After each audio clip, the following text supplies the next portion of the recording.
Welcome into Tulsa, Oklahoma.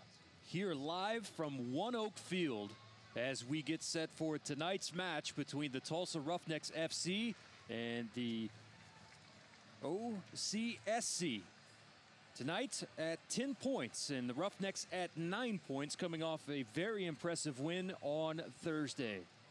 Welcoming in you, watching not only across our fair city, but across the internet as well. I'm Jeremy Poplin, and that is Dave Saunders, bringing you the action here this evening. And what a game do we have on tap for you coming up tonight with two teams that are pretty evenly matched, at least here in the early going of this early portion of the USL season. And we've got a new member of the Roughnecks coming in tonight from the Chicago Fire, a youngster, Brant Bronico. And we had an opportunity to catch up with Coach Dave Vaudreuil, the head coach of the Tulsa Roughnecks, talking to us about Brant Bronico and what he expects to see from him on the pitch. We're real happy this week to get Brant Bronico, one of the new rookie signings from MLS Super Draft this January. He is with us on a short-term loan for Thursday and Saturday's game. We expect him to start at least one of the games. We expect to put him right in there in the center of midfield. He gives us a lot of speed, not just all-out speed, but also speed in transition. He's very quick when the ball turns over to get forward or get back on defense. He fits our style perfectly, and is someone we've been speaking to the Fire about when the time was right for him to come down and get a couple games with us. And it's perfect timing since we have 5 games in the next 12, 13 days. So we expect to use him, help us give a couple guys some rest, and we expect him to fit right in and go out there and help us win these games. All right, that's Coach Vrod on Brant Bronico, coming into Tulsa this week on loan from the Chicago Fire, selected by the Fire in the third round, 47th overall of the 2017 MLS Super Draft from the University of North Carolina, Charlotte, a 49ers. 74 collegiate matches for the 49ers and 25 goals and 23 assists. And Dave Saunders, just another solid member of this Chicago Fire system that we will now have the opportunity to see here in Tulsa in front of us, and hopefully he can fit right in with the likes of Joey Calistri and Colin Fernandez that we've seen off to amazing starts so far this year. Absolutely, and good evening, everybody. Good evening, Pop. I think it's going to be the Chicago Fire link that we have this season for Tulsa Roughnecks is great, isn't it? And we've already seen, as you said, Fernandez has fitted in, Calistri, and now we get to see, Brant Bronico. We absolutely do. We'll take a timeout. When we come back, we'll be set for the kickoff live here from Tulsa at One Oak Field next.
And welcome back, everyone, to One Oak Field, high atop the stadium here at One Oak Field as we see Dave Vaudreuil, the head coach of the Tulsa Roughnecks.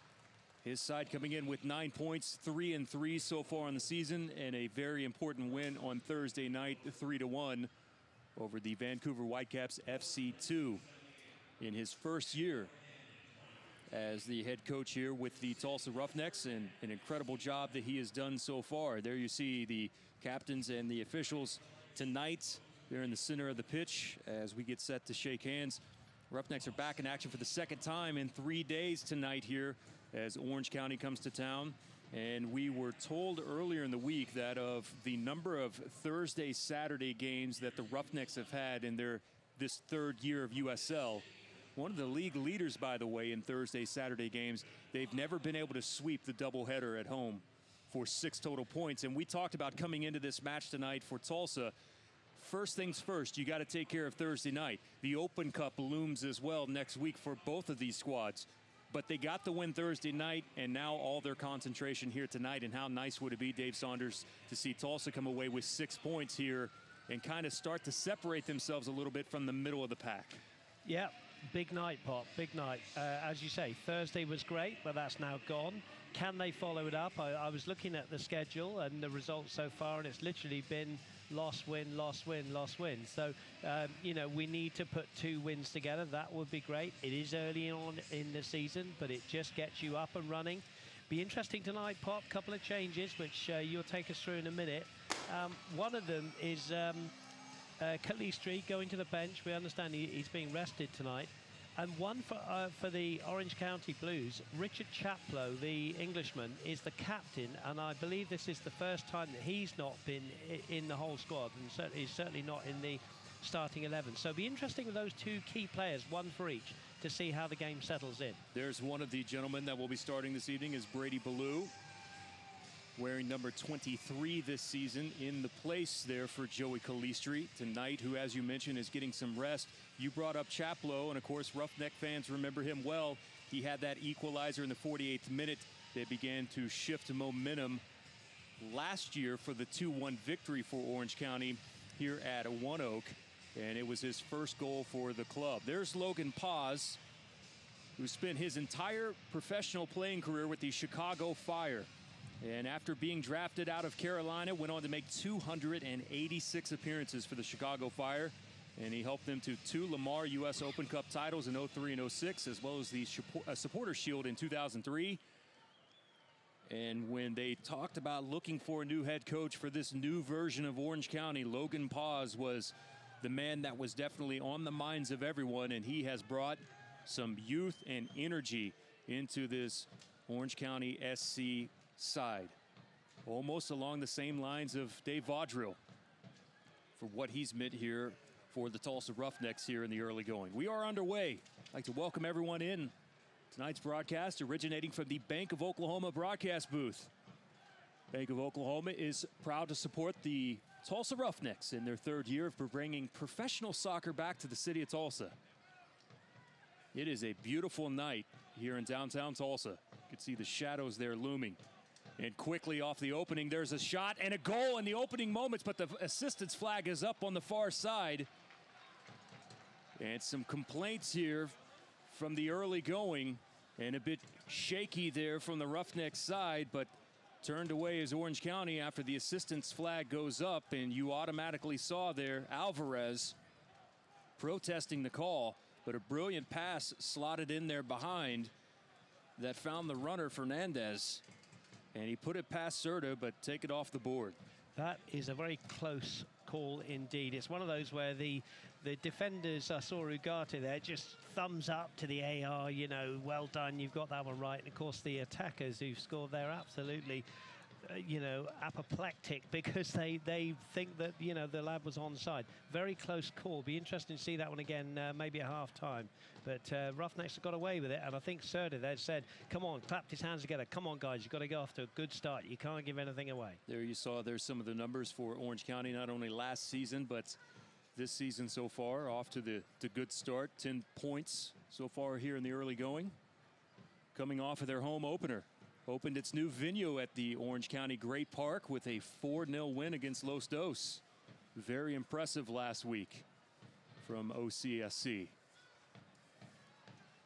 As they start this two-game road trip, here's a giveaway near midfield. This is Kaffa. Kaffa plays it out wide. Running onto it is Rivas. Rivas now cuts it back towards the penalty spot. And the runner was a tad bit deep there for Ian. Brady Ballou pushed a little bit too far to the right. Right idea there from Rivas to slot that one directly across the box. Just did not have a runner in place. Kaffa's first, introductory pass to the game. Rivas, you said, with the right ball, just defended well. Nobody on the end of that, but the right ball to pull it back. Here's a foul near midfield. There's a look at Colin Fernandez on loan from the Chicago Fire. And boy, what an impact that he's had here for Tulsa. We've been impressed with him every step of the way. Fernandez, the 5'8" player. There's Serta. We've seen that quite a bit. Charlie Lyon, goalkeeper. Spent some time with the Sounders from St. Charles, Illinois. 6'3", 205 pounds. Big night for the man closest to the ball there, just temporarily, Brady Ballou. Been starved of, starts, came on, has come on a couple of times, done well. Was in the original Tulsa side when they got this wonderful team going. Big night for him, playing in, the shoes of Mr. Galistri. There's Pineda battling there on the byline that has won a corner now coming up for OC. Brady Ballou back in the starting lineup. St. Brady, as he is known here to the fans in Tulsa, has been with this club for all 3 seasons. On the corner. Deep corner, brought down in the box by the chest, cut back to the inside. Good work there from Modu Jadama to take that ball off of the foot. And the Roughnecks now build. Full head of steam from Rivas.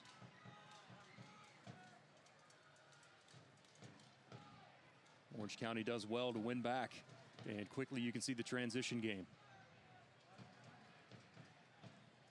There's a shot, and Serta has that. Serta will have to deal with that sun here at least for about 15 or 20 more minutes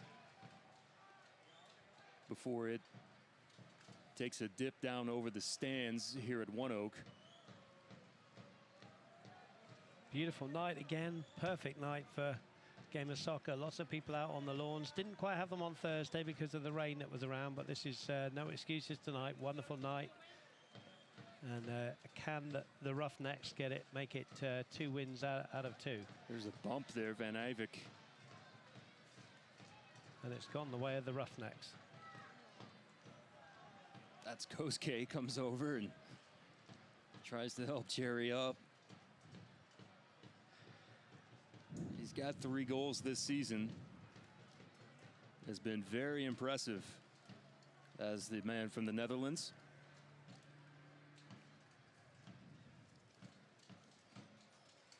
.24 goals and 9 assists while playing in the Dutch league.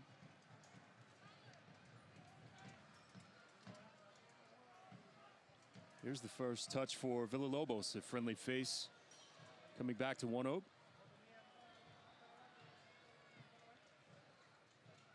Gustavo, 1 goal in 18 appearances. Very nice lad as well. For Spent the time, Roughnecks, didn't we, yes. on the road with him, and he's a great lad. Both of us spent some time with Gustavo on the road in our travels. He was very appreciative of the game of soccer throughout the whole world, like the English Premiership and so on. There's a giveaway. Cuts to the edge of the box, tries to slot it towards the far post, and the Roughnecks survive. Very dangerous and pacey is Alvarez, as that's twice now the Roughnecks have come close. Yeah, a little bit of sorting out to do at the back at the moment inside this first 6-7 minutes. The Roughnecks, as you say, have been opened up a couple of times.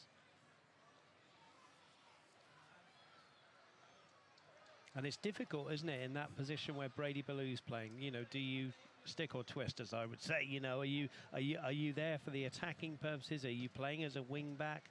You know, you've got the right back in Kimura there, but he needs a little bit more cover with Brady. It's a hard job.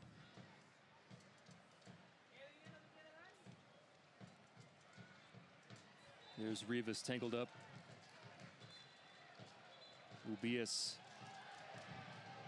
Some shoving as Kaffa comes in. Another little shove there from Solomon. Yeah, a little bit One of more push there from behind. Ian comes in and tries to get in between the two.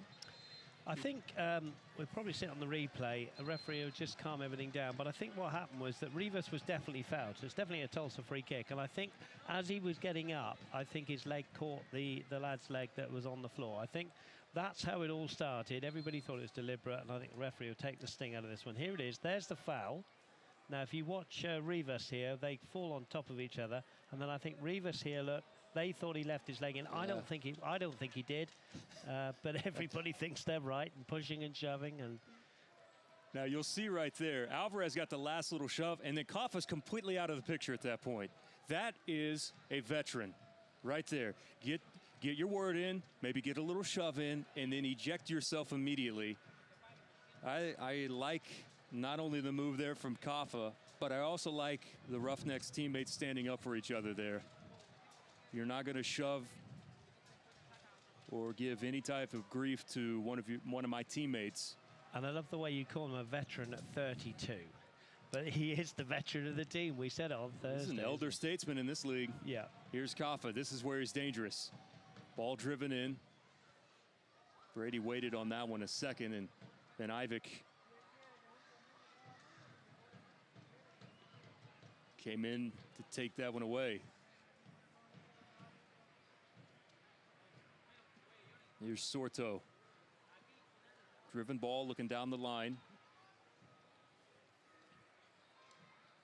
Two good teams on display again. Pop have been very impressed with the visitors tonight inside this first 10 minutes. They move the ball well. They get forward quickly. There's another foul. Yeah, I think we're in for a good game tonight.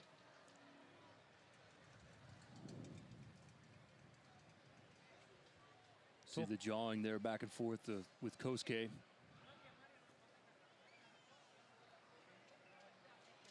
Nice to welcome in the Orange County viewing party as well in the Old Ship, which is, I understand, a British pub. So welcome in, guys. Hope you enjoy the commentary, and maybe one day when I'm in California, I'll pop in for a pint with you all. The Old Ship. That's got you written all over it. Hey, and old with an E on the end, so that's brilliant. That's what it is. And Avik tries to chip it over the edge. Serta waits on it for a second. Pineda was the closest player there for OCSC. Fabian Serta, who has taken control of the #1 spot between the two keepers, and that's not a knock on Brian Byers, because Brian Byers in the early portion of the season, in our opinion, was fantastic. He absolutely didn't do anything wrong. It's there's the life of a goalkeeper, isn't it? You know, there's two people, only one can play, and at the moment it's Serta who's got the nod. Fernandez on the service from Koff. Taken away quickly to the opposite end. Alvarez showing some of his speed.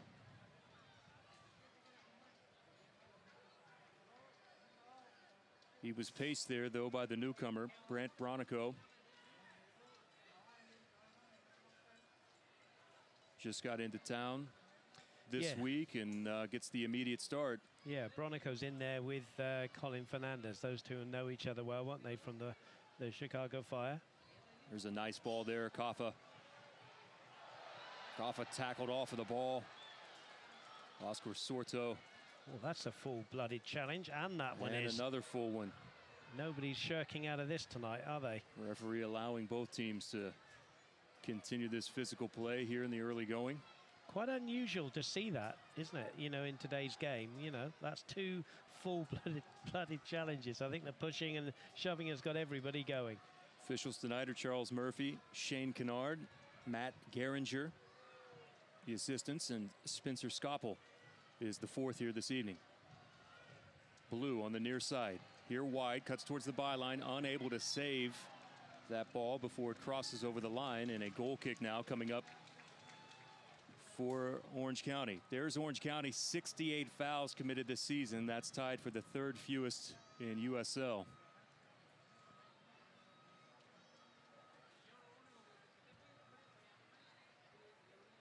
Well, they're a footballing team, if I can use that term. They play the game.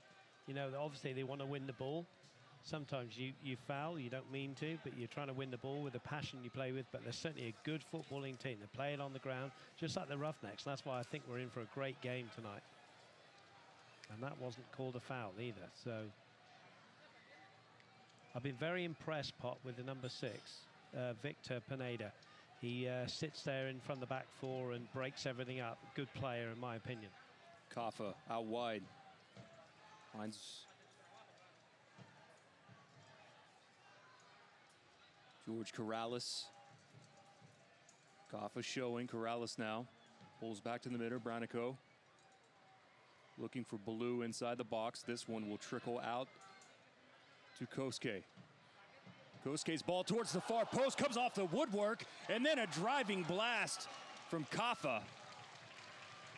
Well, from distance, Kosuke almost was able to catch Charlie Lyon off guard. Do you know what? Kosuke has done this before. Now, he'll say it was a shot. You can argue that was a cross. It hits it, but look at this. The man is fallible. Look, Kaffa, you expect that one now with his talent to end up in the back of the net, but he really sliced that one. We always say Kaffa's a fantastic player. We've got the goal slightly moved there when the goalkeeper was diving, and the referee just wants that replaced there. You can see that. Kaffa the other night on the set-piece goal, which was brilliant, maybe one of the goals of the year for the Roughnecks so far. After he scored that first goal, went over and told the athletic trainer, Kobe Smith, that that one was for him because of Kobe's hard work of getting him back on the pitch after having the hip flexor issue. Well, and we know Kobe very well, and he does such a great job. And I was so pleased to hear that before the game on Thursday, you know, because of his work, you know, David Wardrell had a completely full squad to choose from. So, great lad. And again, we spent a lot of time with him, haven't we, on the road? And Kobe does a great job. And came out of Thursday's game still healthy. And that's not a bad goal to have put next to your name, is it? It is not. Kobe will have that one.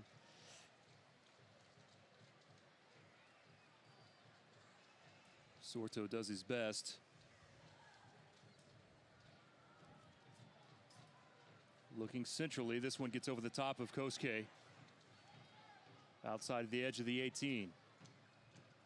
Service back into the box. And that one sent over the top of the crossbar. Nike is the official sponsor of the USL.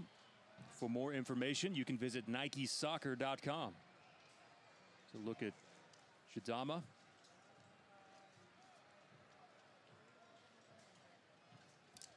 He's now started in all 5 matches in which he has been eligible.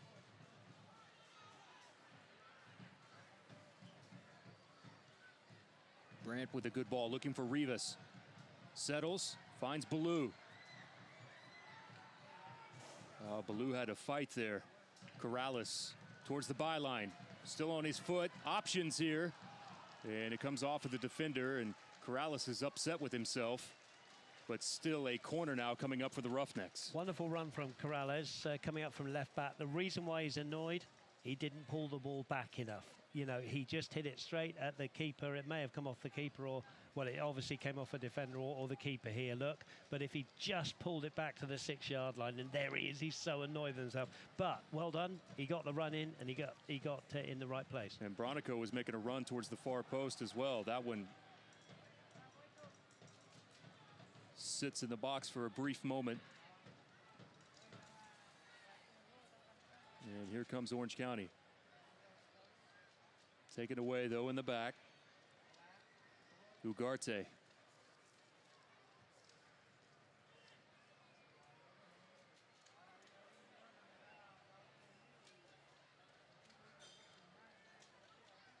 Good look there from Jadama. Nice touch from Ballou. Ballou now dribbling centrally. Clipped down right at the edge of the D. And this will result in a dangerous spot now for Orange County SC, especially with number 10 standing over the ball. Do you think he might take it? There's a good opportunity he might take it. I was going to say in the build-up, that was lovely one-touch play from Brady Ballou. Really good. And I think that's a good decision from the referee. I mean, the defender was saying, well, come on, he ran into me. But I think he did block him off there. And Brady was in full flight. And here's Kaffa from, what should we say, 22 yards? Well, not only from Brady Ballou, but also from Bronico as well. A simple one-touch from him. And Ballou was off to the races. And Bronico settled into the game very well alongside Fernandez. Here's Kaffa's free kick. Can he repeat from Thursday? Kaffa sends it in, and one more time. 2 games in a row. Juan Pablo Kaffa has scored on a set piece, and the Roughnecks strike in the 19th minute from number 10, Juan Pablo Kaffa. The magician strikes again. Sometimes he will go to the right, sometimes he will go to the left. And he just can place it wherever he wants to. He struck it so well with his left foot. And again, Kaffa is the name. Picked that one out the back of the net. The Roughnecks lead by 1-0. The violinist of the viaduct. One more time. To be fair to the keeper, this time he got a hand on it. The lad Richie on Thursday didn't get anywhere near it. So credit the keeper for getting somewhere near it. But again, Kaffa can just put it where he wants to on frame.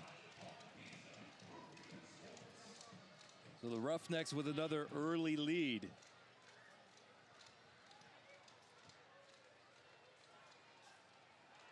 Orange County has had their opportunities, though, in the first 20 minutes of this contest. And, you know, I'm sure the coach would have said to them, don't give any free kicks in and around the box. Don't give them away. Don't give the lad a chance, Kaffa. You know, they will argue that, you know, they didn't think it was a foul on Brady Ballou. I think the referee got that one just about right. And there's the danger. So I'm sure he told them not to give those free kicks away. Franco unable to save that one on the touchline. Roughnecks throw in from Kosuke. Svantussen's first touch as he's harassed from behind.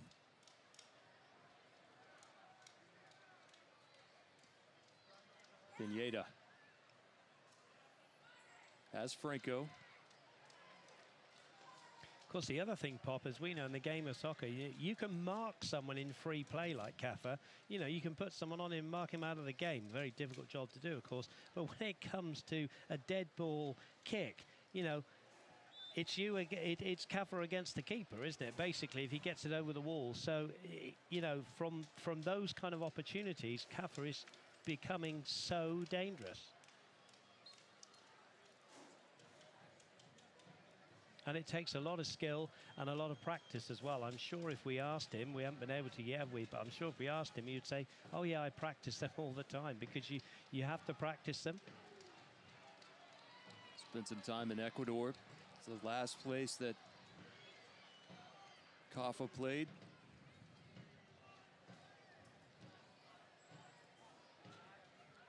Van Avik challenging Kosuke.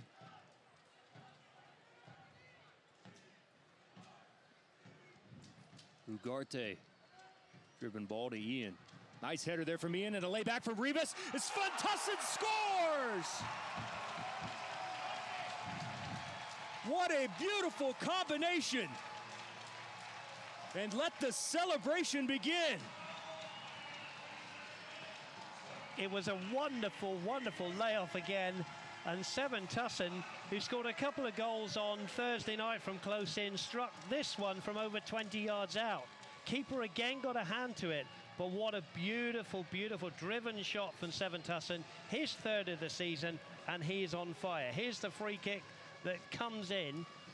Lovely header down from Ian there, cushioned down. What about that for a little touch from Rivas? And then the keeper gets a hand on it, but can't keep Ian out of the net. 2-0 Roughnecks. Bravo, Rivas. Bravo, Ian, because there is a tendency at times to stand and watch. Ian, after his header, continued on that run straight through the center of the pitch to allow Rivas to dump that ball off. Great vision from both Roughnecks players, and they have 2 on the board. Same scorers as Thursday night, 2 up. Now, what have Orange County got here? Don't want to be critical of the goalkeeper. He got a hand on it. If he had it over again, could he have done a bit better? Question mark. Here, Orange County. Orange County now. Sorto skies this one over the bar. And Sorto will be upset with himself for that effort. But up off the back line is Oscar Sorto, who previously was with the Galaxy. But again, we say, you know, when you've just scored a goal, you've got to be so careful to keep the ball out of the other end, especially just straight after that goal. And, you know, 2-0, Roughnecks now, important phase of the game coming up here.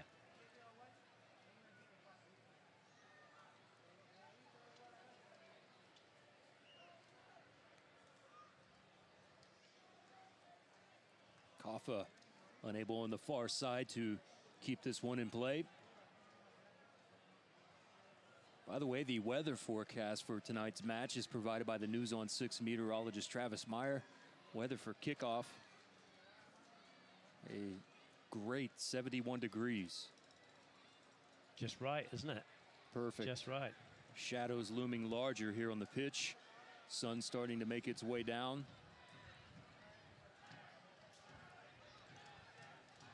There's Rivas with the touch back to Ugarte. Roughnecks will have to go all the way back to Serta. Some high press now from Orange County.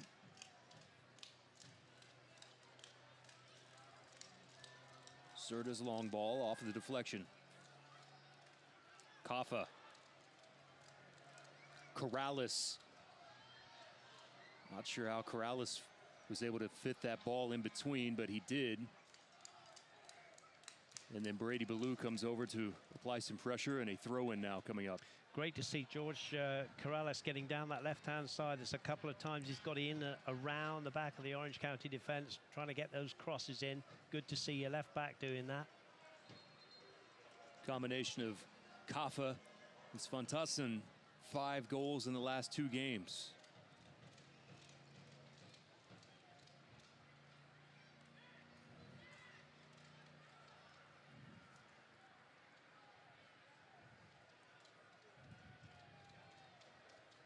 There's a giveaway near midfield. Roughnecks come back. Bronico finds Rivas.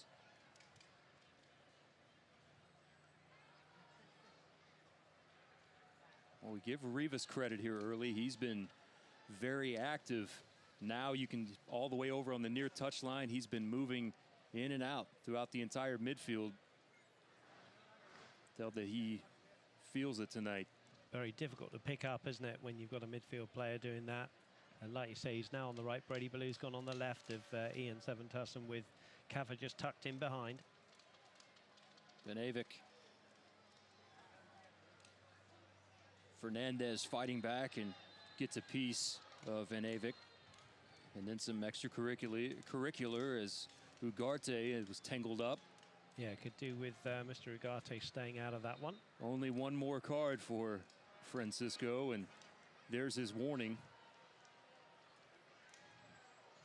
As the referee pulled him off to the side. I think it was a foul, to be fair. You know, Colin Fernandez there a little bit annoyed. I think he, did catch him from behind. I think it's the right decision.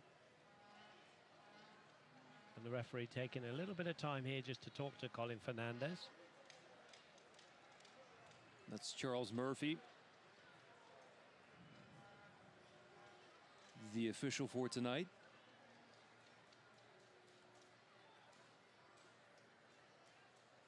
Four-man wall for the Roughnecks.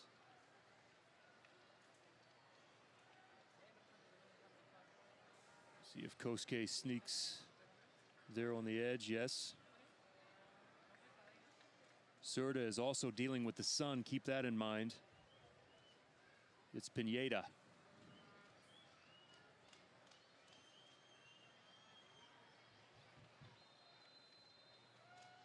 Pineda strikes directly at Serta, and he has it easily.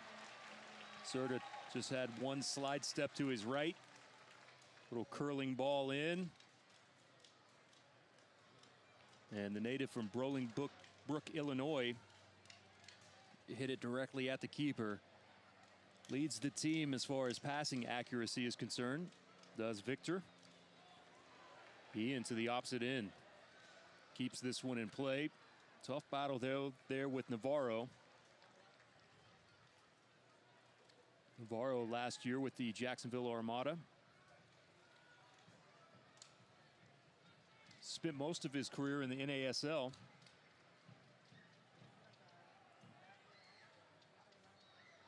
In 2013, he was part of that Atlanta Silverback team that ended up making the NASL final.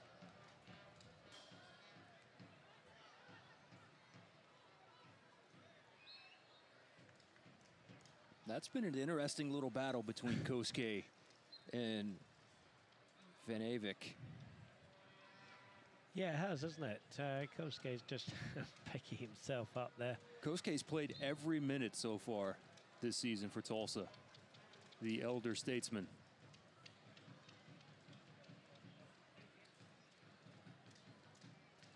Has really taken on this role of player coach. Was talking with Coach Vaudril about just those guys that you either play with or that you are coaching now that you know at some point in time in the near future just has that ability to be a coach. You can see it right away. And he was one of the first players that happened to be called out was Kosuke and has taken on the responsibility. Vaudril says that he makes everyone on the team accountable. And when you have a veteran like that, that has so much experience, like 27 does, when he speaks, the team listens. Good ball into the box. Serta has to come out, punches that one away. I think got a piece of his own man. Is that Ugarte that's down? It might be. Roughnecks, though, quickly to the opposite end, and now the referee will halt action. Yeah, it's a head injury, so the referee has to halt play. Colin Fernandez was a little bit annoyed there because he thought he was away. By the way, just to come back to Fernandez here, well, we'll just talk about that in a minute. Here is the punch, and there is a clash that leaves Ugarte on the ground with his head injury, but he's up and he's around. Colin Fernandez was given his last warning by the referee, persistent fouling. Next one, I think, would be yellow card. I wonder if we can see that replay again. Was that Serta that caught a piece of Ugarte, or was that a member of the Blues? Or excuse me, Orange County? Or both, Pop. I'm wondering whether he just got clattered by the keeper. We'll see it one more time here.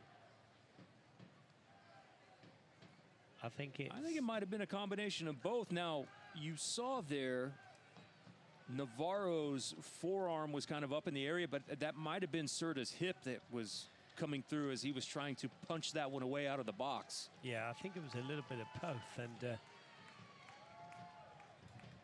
there's the ball kids, the Green Country ball kids from Union Tornadoes. Do such a great job here. Big smiles on their faces. Always looked after here at beautiful One Oak. And there's Kobe Smith. He does such a great job. Got the shades on tonight, Pop. Yeah, I'm going to have to give him a hard time about those shades.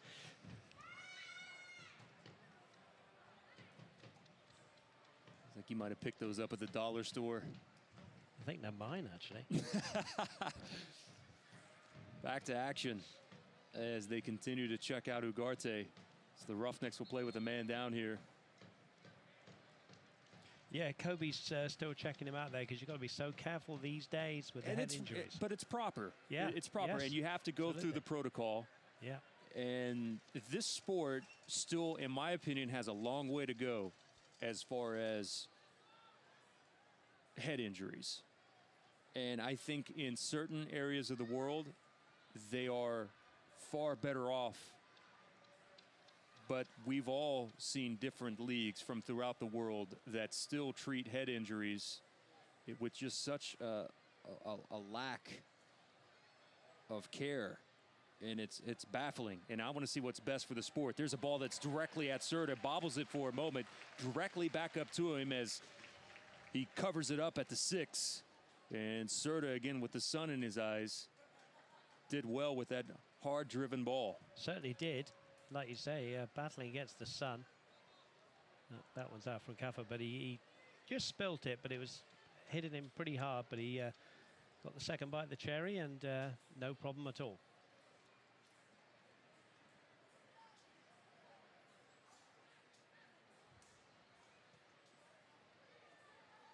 Kosuke did just enough to save it. Sends it forward in Orange County now from the back. Sorto cuts to the inside. Good look out wide. Kosuke tracking back, does not allow that one to slip in over the top. Serta has to release just in enough time. Ian does a great job of shielding off one player.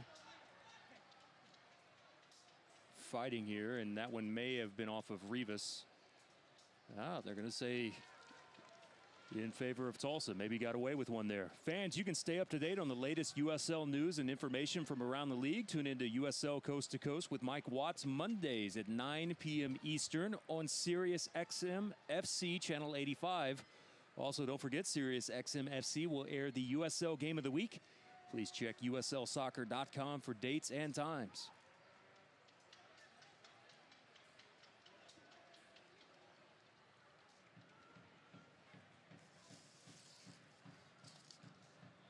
Still good possession from the Roughnecks, 2-0. Not an easy score to defend, and they're doing it very well by keeping possession of the ball, still making inroads.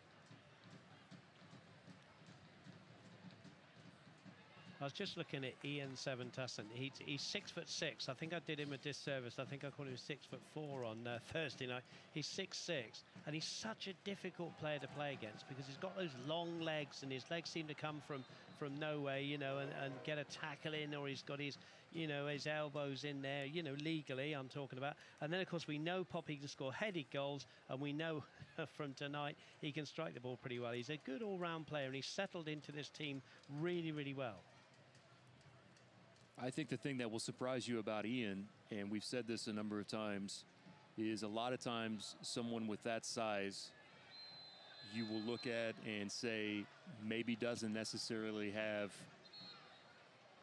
the best touch on the ball, will use just his long stride to his advantage and be physical. I have long said that I have been very impressed in tight spaces, the type of touch that Ian has.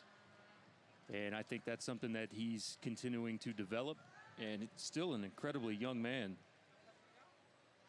Well, I was going to say develop is the right word, because I think under Coach Vodge you can already see. I saw him play pre-season at TU, and, he's improved to me so much since then, and credit the coach for that, developing his players. And, of course, goals make a big difference. He's got 3 on the board now, so long may it continue. Heads up play there from Brady. Try to take advantage of this corner now from Kafa.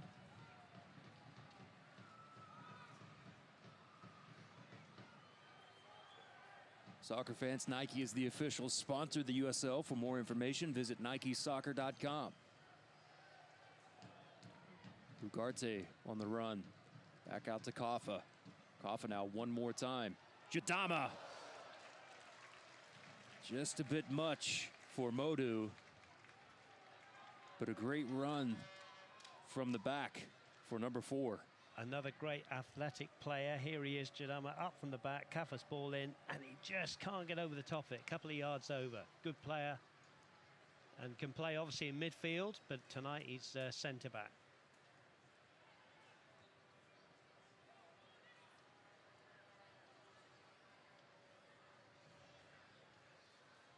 What I like about that play from Modu is his vision, because to play that center back spot, you have to be able to analyze every aspect of the field, and to see that ball and to be able to time that run takes good vision to know. You know that Koff is going to put it in the right spot, but it's all about your timing.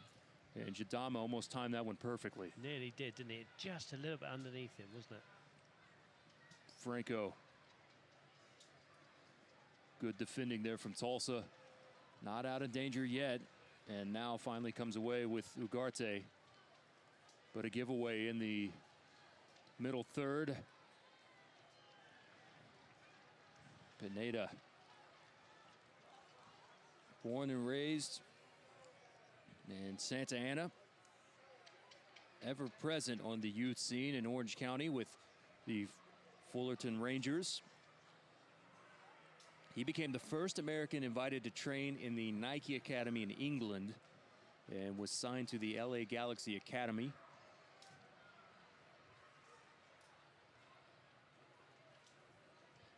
Made his debut against Reno 1868 FC earlier this year.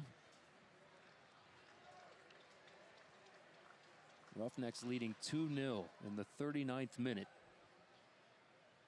Coming to you from the Bank of Oklahoma broadcast booth. BOK is proud to support the Roughnecks in their third year of bringing professional soccer back to the city of Tulsa. Sorto has a little bit of space. Kimura's had a great game. He has, and he's got his hands full. Yeah, he has. Yeah, he's Van Avik is a really good player. Yeah, he certainly is. It's a great battle. I love seeing those individual battles all over the field, and that is one of the best tonight. It's been really, really good battle. I believe that's 3 times in a row Sorto from that position has played that ball across. They're looking for 11.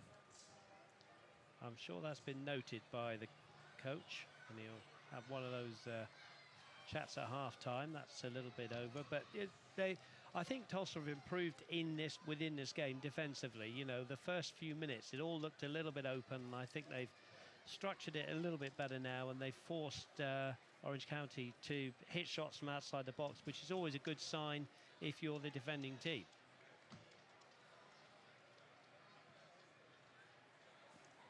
Kosuke again, who's played in every minute so far.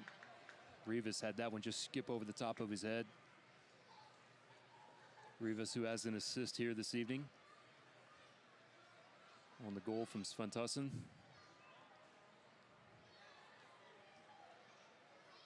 Ugarte. Good ball down the line, settled there by Rivas. Rivas now with his left.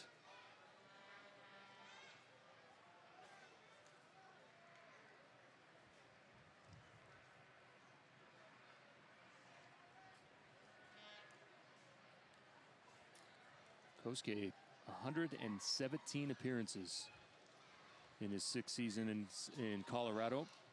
Scored 4 goals. First Japanese player in MLS when he was drafted by the Rapids in 2007.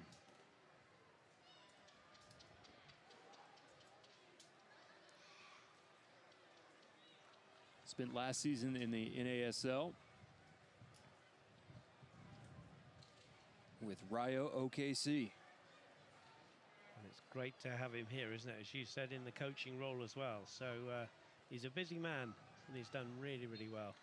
It's going to be a throw into the Whites.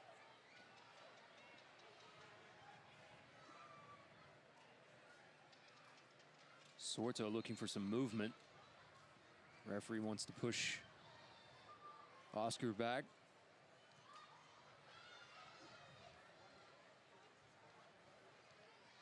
will be yes.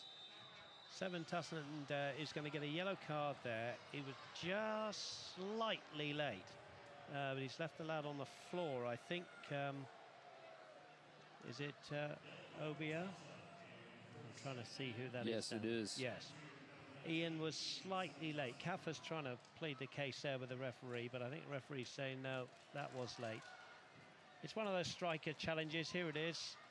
Here he comes. There's those long legs. And I think, really, to be fair, look at the replay. When the lad kicked the ball, it was his follow-through onto Ian's foot.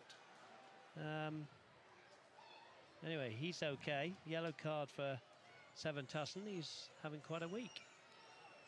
61% possession rate for Tulsa so far here through the first half.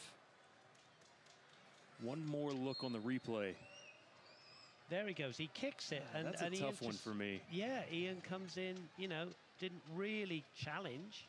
I think that's the lad kicking his foot. I understand the idea behind it. I do, but, man, that one's really close. That ball cannot find its way through. Do you know what I liked about Ian's attitude there? He thought, oh, well, okay, I'll take the yellow card. You know I didn't do anything malicious. I'm glad the lad's all right, you know. But, you know, when we look back at that again, I think he's a bit unlucky to get the card there.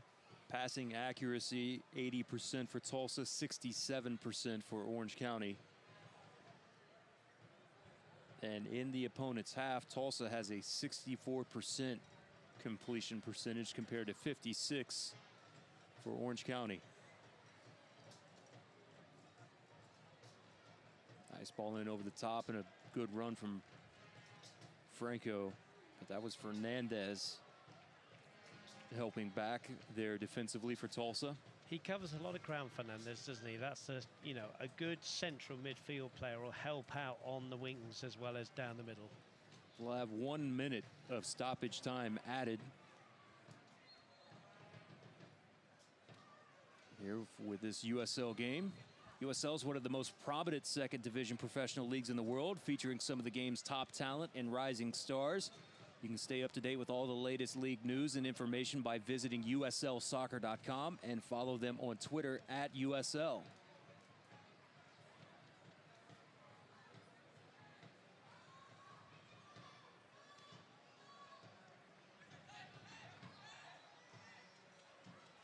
Some arguing over whose throw this would be.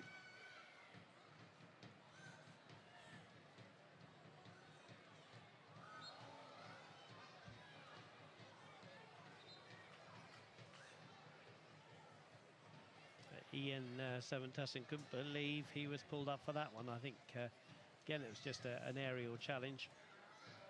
He's got to be careful. Doesn't want to get another yellow to make it into a red.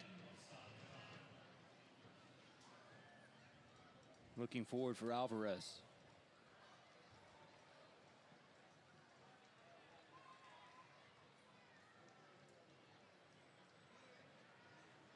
Pineda back through the center circle.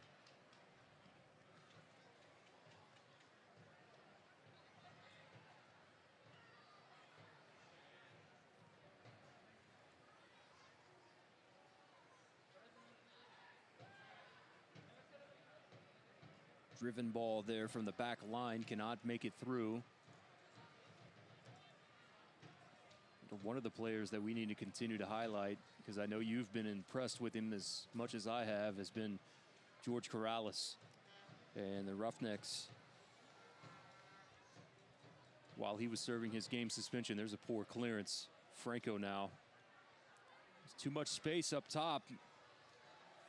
And that's, I believe, the third shot from Pineda from distance that he has sent over the bar. Roughnecks closed a little bit too late, and that will end the first half with the 2-0 score for Tulsa on goals by Kafa and goals by that man, Seven Tussin. And don't forget, you can stay up to date on the latest USL news and information from around the league. Tune into the USL Coast to Coast with Mike Watts Mondays at 9 p.m. Eastern Time on Sirius XM FC, Channel 85. Also, don't forget Sirius XMFC will air the USL Game of the Week. Please check out uslsoccer.com for dates and times. We're going to throw it down on the field level, this time to Justin Gorski, who's standing by with the head coach of the Tulsa Roughnecks, Dave Vaudreuil, after leading 2-0 here at the end of the first half. Justin, take it away.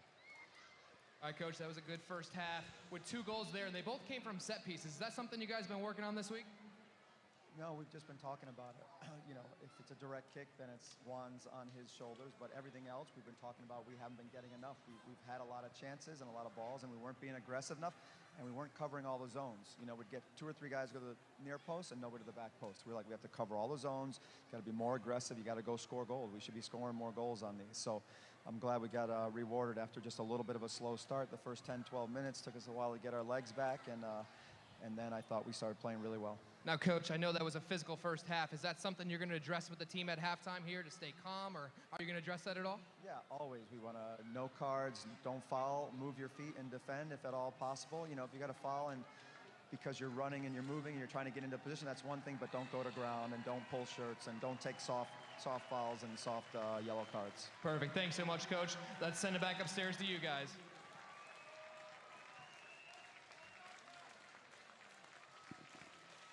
Thank you, Justin. We'll take a timeout and come back and continue on with the halftime show. Coming up next, this is Tulsa Roughnecks Soccer.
And welcome back to One Oak Field.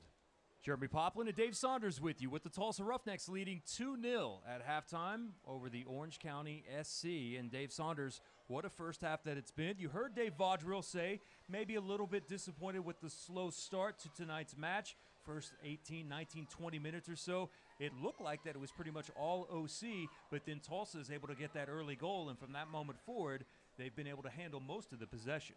Yeah, credit the opposition. They came out firing Pop, and there were a few too many holes in the defence. But as you said, they got themselves into the game and got the opening goal.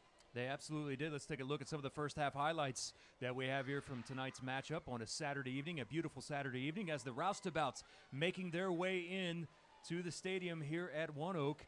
And here's Orange County on the early portion of this, was able to slot it in past Serta, but offsides. And the assistance flag was up early on that one. Close call, that one. Really close call. Could have gone either way. And there was another shot that Serta had an easy save. And that was the flurry of activity that you said. And then it was Tulsa's turn. Yeah, and this is where things got a little physical between these two teams. You'll see Kaffa come in here and throw his men out of the way, and that earns him a shove. And watch Kaffa eject here immediately. All right, I'm done. I'm out of the way. Ian comes in make sure Rivas doesn't pick up any cards. I do like this fight, however, from the Roughnecks to have each other's backs. And here's Kosuke. His shot off the top of the crossbar. And then the follow-through from Kaffa. Not necessarily his best effort, but we would see him come back. Then how about this wonderful build-up right here with Brady Ballou, who draws the foul? Yeah, really good play from Brady. It's an unusual start for him. It's a big night for him. Great running. He was really going at pace, and then Kaffa does the rest. Look at this pop. To the right this time. Keeper got a hand on it. Ball gets stuck in the back of the net. He can put it anywhere you like. He did it on Thursday. He's done it again tonight. And we'll see it from another angle. This one, a tighter shot. And Lyon, give him credit. He guessed the right way, actually got a piece of it, but Kaffa's so good at those set pieces. And then here, Ian with the header. Rivas leaves it for Ian, and then the blast from outside. And Svantusson scores another goal now. This is 3 in the last 2 matches, and here's from the reverse angle. We said in the commentary how Ian kept his run going. He heads it down for Rivas. Rivas back to Ian, and Ian can show he can head the ball in from 6 yards, but he can also strike it from outside the box. 3 for him in 2 games. And then he goes and gets the bath there with the roustabouts. Much deserved shower and bath from the roustabouts after scoring that second goal. Tulsa leading 2-0 here at halftime at One Oak Field after the goals from Kaffa and Svantusson. We'll take a timeout, and when we come back, we'll get set for the second half. Coming up live here from One Oak Field. I'm Jeremy Poplin. This is Dave Saunders, and you're watching Tulsa Roughnecks Soccer.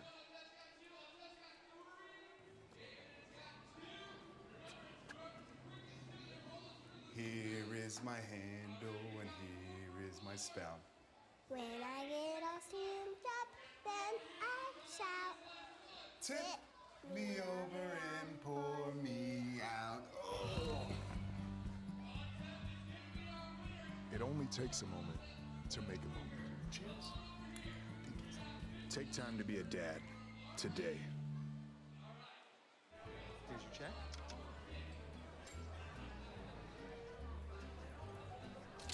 Oh, you got it. You know, since I got rid of my car, I really enjoy walking. Okay. God, no. Getting pulled over for buzz driving could cost you around $10,000 in fines, legal fees, and increased insurance rates. Oh, you're home early. You live with your mom? That'll set your game back a few years. Buzzed, busted, and broke. Because buzz driving is drunk driving.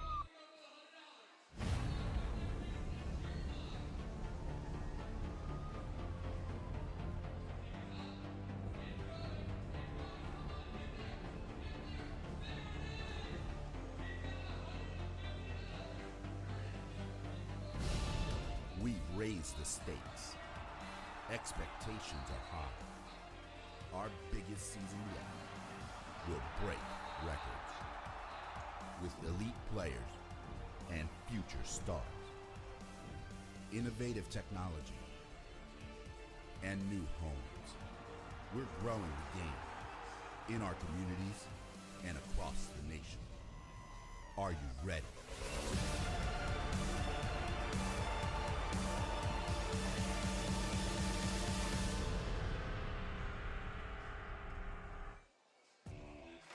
We built the USL into the largest Division II professional soccer league in the world. And now the time has come to announce USL Division III, America's professional third division league, completing the U.S. pro soccer landscape. It's time for your town, your team, your game.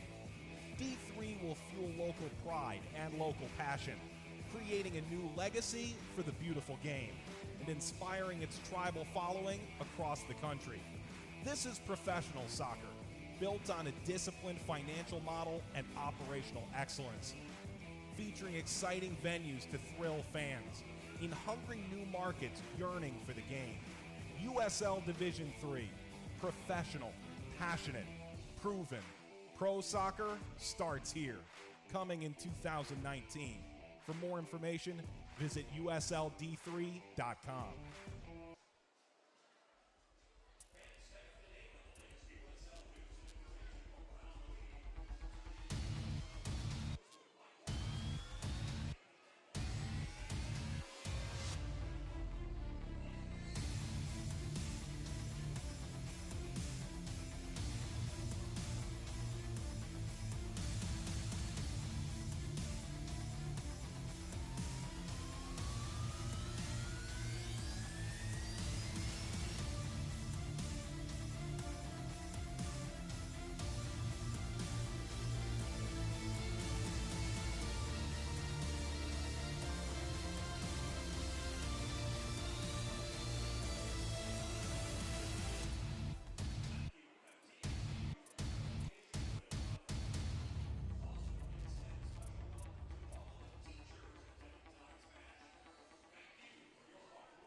Welcome back to the Leisure League's halftime show. Jeremy Poplin and Dave Saunders with you, with the Roughnecks leading 2-0 over the Orange County SC. You know, when the Roughnecks go out of town, the fun doesn't stop.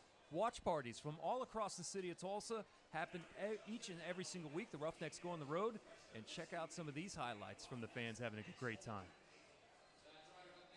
Tulsa Roughnecks FC visiting Rio Grande Valley FC here on a Saturday night in Week 5 in the USL.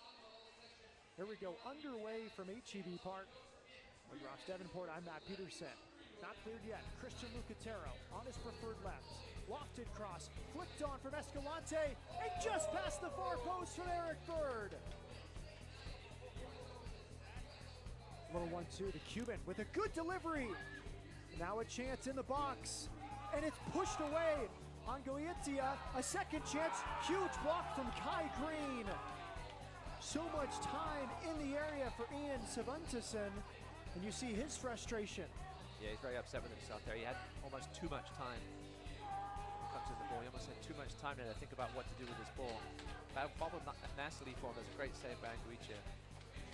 Great block by Kai Green coming in to say that was almost a certain goal from Tulsa. Pretty that got that footed. Getting another, he's heating up here in springtime. There's a good hit into the upper corner.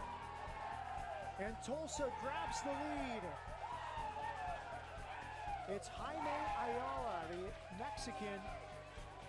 And what a hit for the 26-year-olds, and a deserved lead for Tulsa.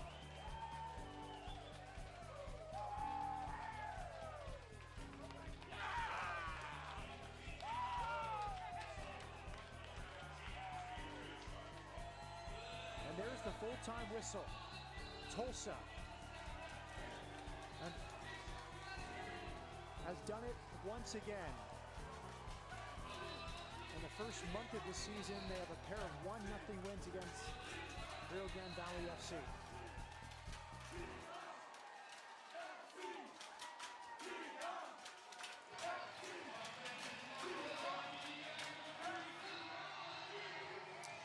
You know, Dave, that to me is what all of this is about.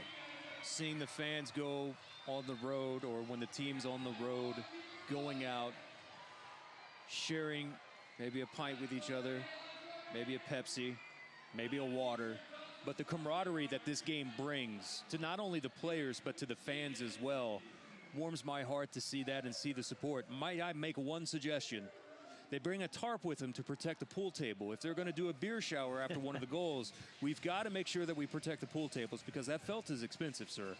Yeah, it's wonderful, isn't it? It's a growing game. We know, you know, internationally, it's always been a soccer city here in Tulsa, and it's growing with this wonderful professional football club that we call the Tulsa Roughnecks. Word is getting around, and I think, can I say as well, the way that the Roughnecks are playing, if you haven't been able to see them yet, come down and see them play, because it really is a joy to behold. Some of your thoughts on the first half? Yeah, really good. They, as we said, they weathered the early storm from a pretty good OC Blues side. Then they got the goal. Then they got the second goal. And as I always say, 2-0 is such a dangerous score. And I'm sure Coach Vodds would have been in there saying, right, we do not want to do what we did Thursday night, which is go out in the second half, concede an early goal, and then everybody gets excited from the visitors' point of view. A third goal, a fourth goal would be great. Let's see if they can do it. But certainly there's no reason to change anything. I thought they battled well when they had to battle, and they look good going forward.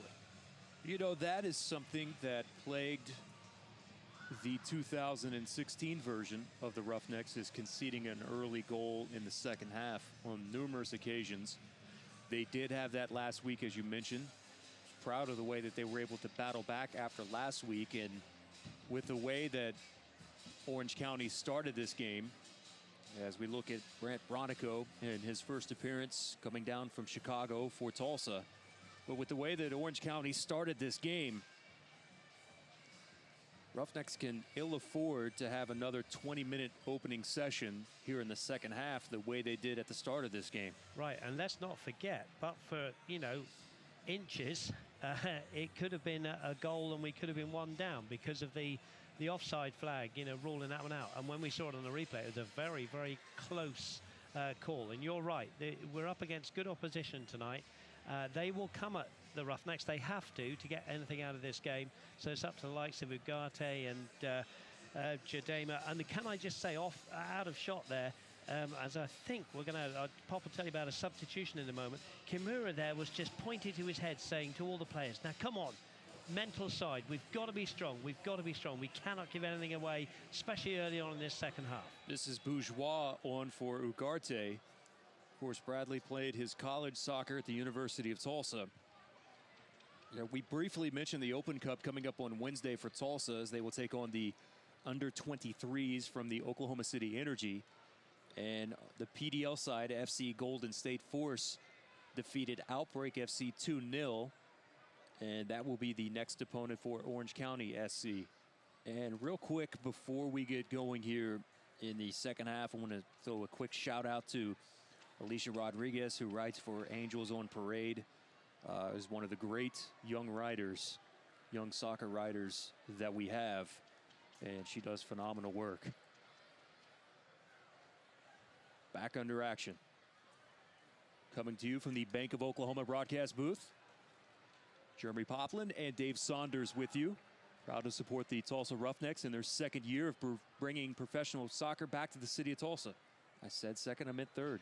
I was just going to say that. Yeah, it's gone by quickly, hasn't it? It is three. Can I just say on the Ugarte thing, you know, it doesn't take much sense to say this, but he did get a head injury in the first half, so one would suspect it might be a precautionary, thing against concussion. He did pass the protocol that was in place on the sidelines, re-entered the playing surface. You know, Bourgeois is an interesting case because on Tuesday during the coach's show, Coach wasn't 100% certain that Bourgeois would see some action on Thursday. I thought he saw some significant minutes on Thursday, and here he is now coming in at half. As Jadama calmly collects that ball, brings it out of the box. Here's Bourgeois and his clearance forward. Of course, what it does mean as well is that Ugarte can go another game without getting a yellow card. So he's There's a nice run from Corrales and an even better ball from Ballou. Oh, Corrales puts one on frame. Lyon to the turf has it. But a great run from George all the way from the back line. And well done to Brady Ballou, as you say, for the ball, but also making the recovery run to get back to the left-back spot as Corrales was just behind him.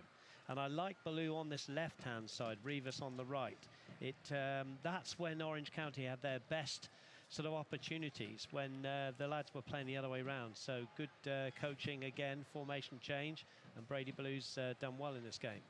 Saw the replay there, presented by Leisure Leagues. Leisure Leagues, the world's largest 5, 6, and 7-a-side football leagues. Join over 7,000 teams and visit leisureleagues.net to find a league near you. And thank you to watching us, or for watching us on Cox Your View, channel 1333.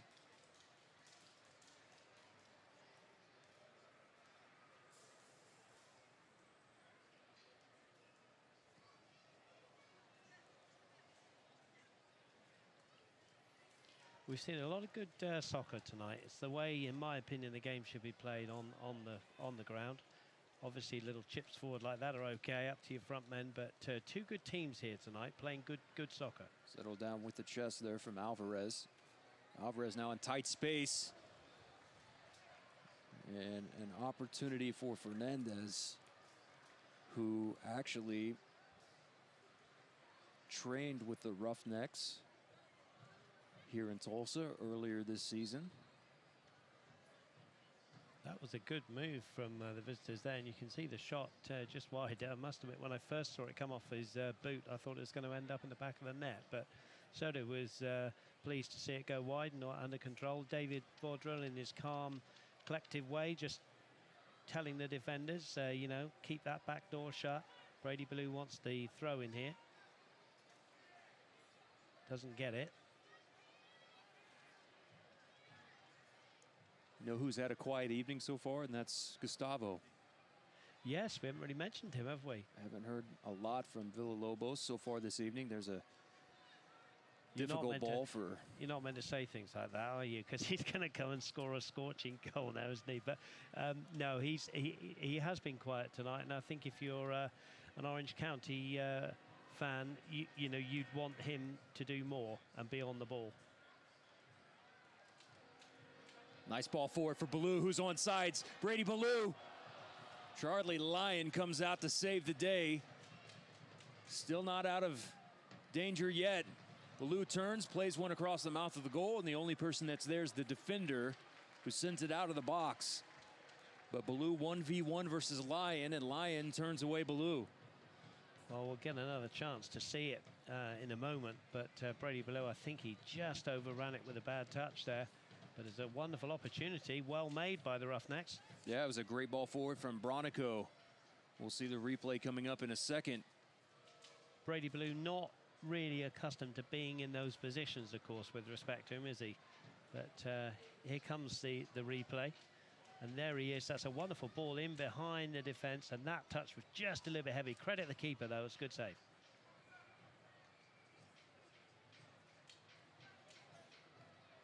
It's funny how sport can be a game of inches no matter what game that you play.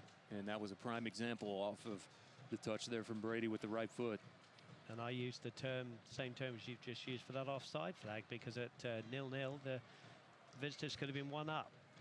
But it was, we're talking inches, as you say.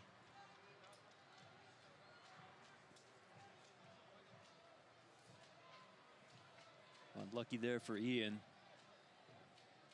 Orange County now swings it around the back.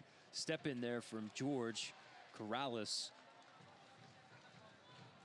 Candidate for man of the match, certainly man of the half, Corrales, isn't he? He's had a good game tonight. Yeah, he's had to deal with Van Avik, who's had a couple of chances early, but so far has been stonewalled.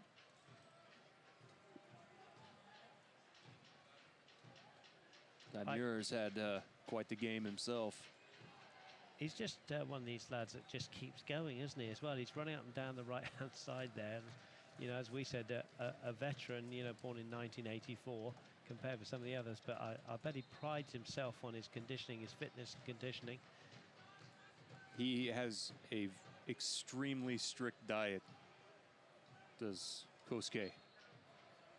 As a matter of fact, for the next home match, we might not only have Kosuke give his story about coming to the States and playing college soccer without knowing how to speak any English at all, and then just how strict that his diet is. It's Kaffa.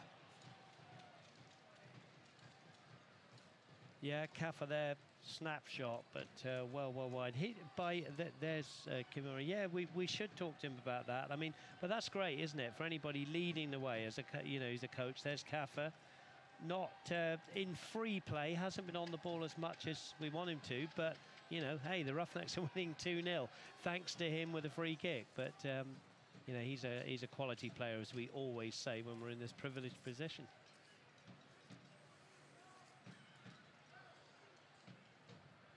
Unable to control it is Ian Fernandez now, fighting in the center of the pitch.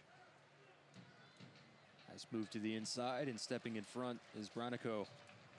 Have you got a strict diet, Pop? Those 2 cookies I had before the game will tell you no. I know, I was thinking those as well. We're fed so well here at One Oak. They look after us so well. I like to pretend like I do. Yeah, we all do that, don't we? I'll ask Kosuke the last time he's had a cookie. I bet you it's been a long time. Yeah.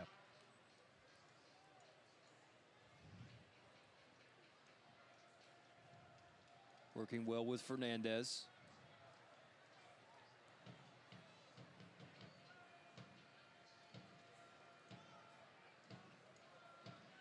You know, the great thing about having Fernandez, also Bronico, Calistri, who's on the bench tonight. Oh, that's a nice leave. Bronico with the blast. This one in the air. Lyon punches it. away from Rivas. This will be a corner now coming up for Tulsa. That was a good hit from Bronico. Would have been great for him to have struck the back of that on his debut. Here it is. Ball laid to him by Kaffa. Here, look, 20 yards out on the edge of the D. Good block by the defender. Yeah, that was Franco. Franco, yeah. Yeah. Corner, though, to the Roughnecks. We'll get to my point on the fire here in a moment after this ball from Kaffa. Fernandez almost finds its way through in an opposite corner. Yeah, two good hits there, weren't they? Struck them both well. The Fire are constantly checking in with Fernandez and Calistri and checking with Vaudril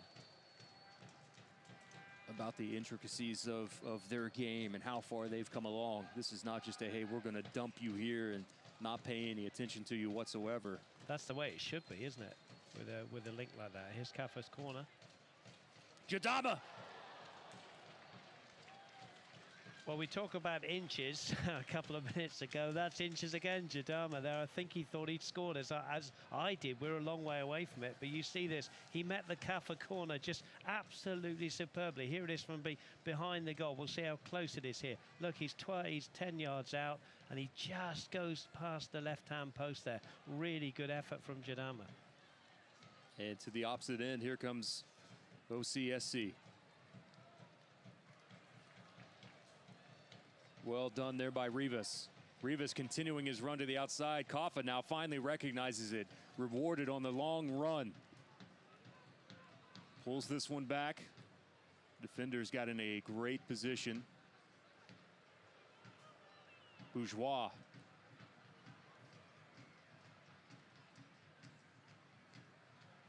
Kaffa, overlapping run. Kosuke, and the flag is up. Yeah, just out. Just out over the touchline. We'll have a sub coming up here in a few moments for Orange County. Yeah, I think the link with the Chicago Fire, you're absolutely right. They check in with Coach Vods, and you know how did Colin play? How did Calistri play? I mean, they'll be getting good reports back, of course, because we absolutely adore them here. Well, they watch us when they're able to, and there's not a game as we might have a booking here. Yeah, I think he got hold of Bronico there. Dragged him down, and he had his arm around the neck. Yeah, this is 15 total fouls in the game now. Roughnecks wanted to start early, but we've got some business to attend to, and this is Navarro, who will go into the book here in the 58th minute. Yeah, I'm not quite sure why he did that, because, you know, to be fair, Bronico was going across the field. Here's Kaffa laying the ball into Bronico. And then he just comes right across there. That's a yellow card. That is a yellow card all day. Good refereeing, an opportunity. You know, we mentioned, and it's Kaffa territory as well, just to go finish on the Chicago Fire point. You know, I made a point at the top of the show that, you know, Chaplow's missing for Orange County, a big player, their captain, first time he's been missing, and Calistri is missing for the Roughnecks. You know, with respect to the two teams, I think Orange County are missing Chaplow more than the Roughnecks are missing Calistri. Calistri's having a well-earned rest. He's a great player, but they've done really well with Brady Ballou and Rivas on the wings, and they haven't missed him as much so far, you know, tonight.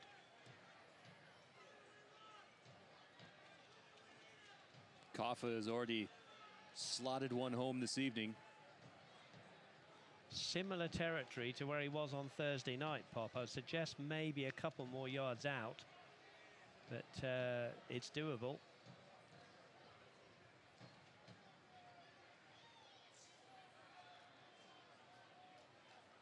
Bourgeois now coming over and having a good bit of a laugh here from Franco. We're going to have a sub here for both sides in a moment.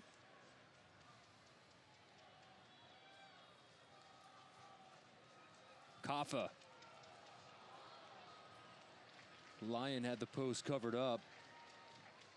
just to the opposite side, and now we'll see some subs here. This will be A-team on the replay. Yeah, it's a good couple of yards. Had the right dip wide. on it. It was just a bit wide. Yeah. And for the Roughnecks, we will get to see Fernandez, or excuse me, Calistri. Well, he's had a good rest for an hour, and coach is saying, right, you go in for half an hour, and we'll see, you know, if it really does make the difference. I think Rivas is going to get a little rest, and Brady Blue's going to stay in. Rivas has had a great game tonight for me. Really good player. He's made things tick up front. So Calistri will go to the left, Brady Blue back onto the right, and then Kaffa and Ian Seventussin up top.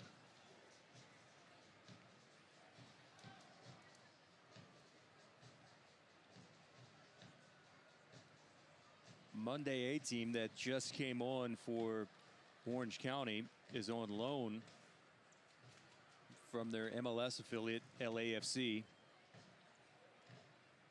Prior to joining LAFC, he played for the Monteverde Academy in Florida.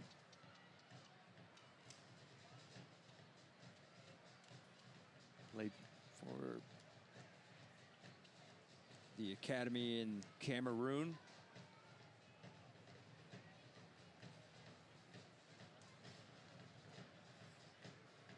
Kaji Sports Academy there in Cameroon.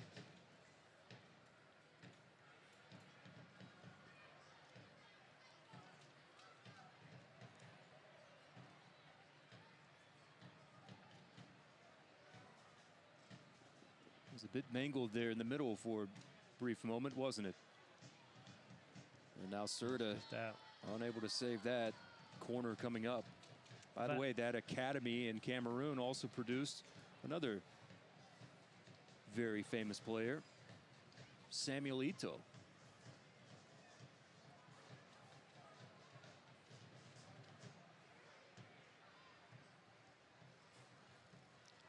Yeah, not a bad player, was he? Is he, Samuel Eto'o? That was Corrales on the header and then fights back. Long driven ball now for Calistri to run onto. Can he save it in time? No, he cannot. Wow, if he could have done, he'd snuck in behind the defense there, quietly run up the right wing. Of course, he's got fresh legs. Right idea from Corrales. Assistance flag is up here on the near side.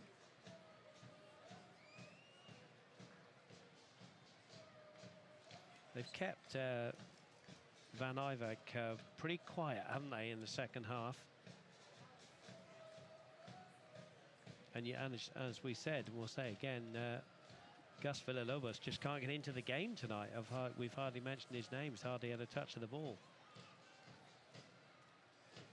But 2-0 is a dangerous score. 27 minutes to go. Duke Lacroix is not on this road trip for Orange County. Serta now may get a talking to about wasting time. Well, the referee's run 50 yards there to say to him, come on, hurry up. And then has to sprint back the other direction. Oh, Seventussin turns. Oh, just misses. Ian winning another ball in the air. That was good old-fashioned centre-forward play, wasn't it? The ball comes into him, and then he follows in on his own. Here it is. The ball will come into him there. He gets a little bit lucky and then drives the shot across. It was the right idea, and it was about a foot wide of that right-hand post in the end. Seventussin wants more goals. Boy, nifty play from George Corrales. Hasn't put a foot wrong tonight, has he? No, he has not. Kaffa. Kaffa may have caught one in the face.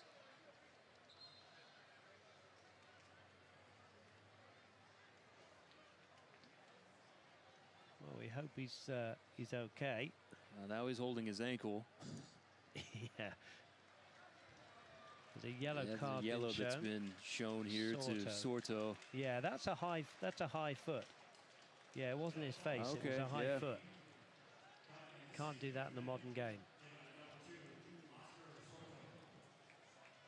Kaffa did a good job of selling it.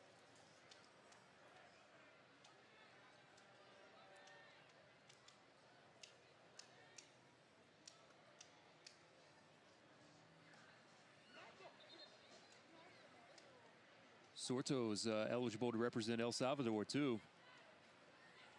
Parents were born there. Has been called up for a time to the U.S. men's national team back in 2014. 21-man squad for the 2013 FIFA Under-20 World Cup, too, in Turkey for Sorto. 2 appearances, one against France and the other against Ghana.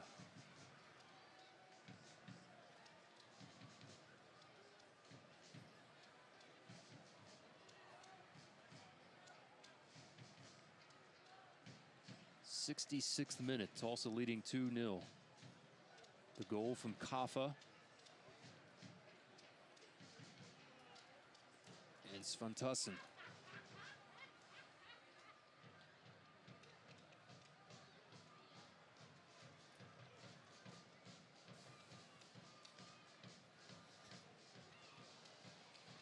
Searching ball forward.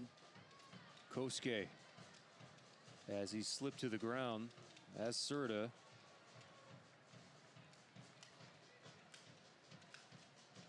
Serta okay. Serta was grabbing the back of his heel there. Maybe got clipped a bit. Ended up playing it off of one of the OC players. Court Furniture Rentals played a key role in making the Roughnecks players feel at home in Tulsa. Court Furniture, there when you need it and gone when you don't.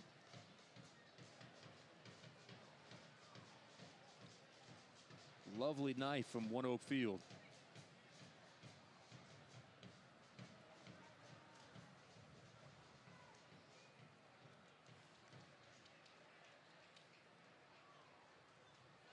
Taken away. Outside the 18, a shot towards the far post. Serta goes to the ground. But Alvarez tried to test Fabian. And the 26-year-old just missed. Yeah, here he is. Struck it fairly well. Keeper diving away a little bit wider than we thought from that angle. Again, great camera work, thank you, because it makes our life easier to see that that actually wasn't as close on frame as we thought.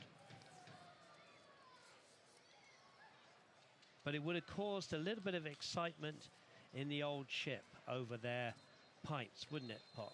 As we say again, we hope Orange County fans are still tuned in, and your side making a substitution here and want a goal to get back into this one. If you're a Roughnecks fan, of course, you're desperate for a third goal to really put a good bit of daylight between the teams. I do understand as well from the old ship that they do watch a lot of the English Premiership games, and we should say, he says reluctantly, congratulations to Chelsea on wrapping up this year's Premiership title, because I know there's a big contingent of Chelsea fans who meet in the old ship.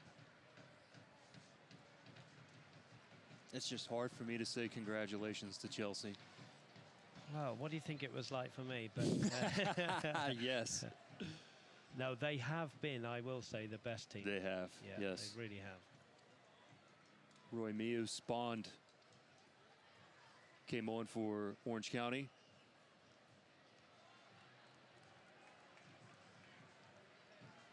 Orange County has had their fair share of possession here in the second half.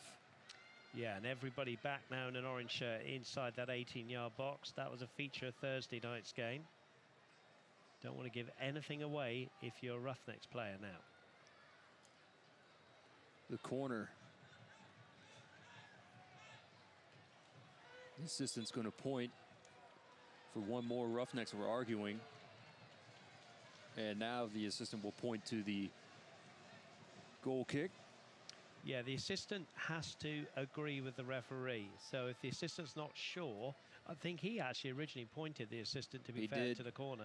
The referee goes for the goal kick, and then the assistant must change his decision to agree with the referee. 54% possession for Tulsa so far, 45% for Orange County.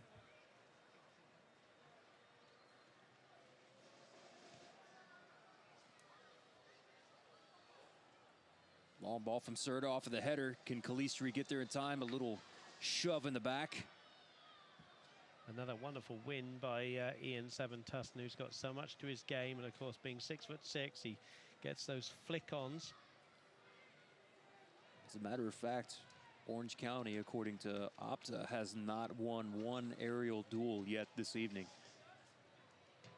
Here's one coming up. Oh, they just have. There you go. That was a good flick on there.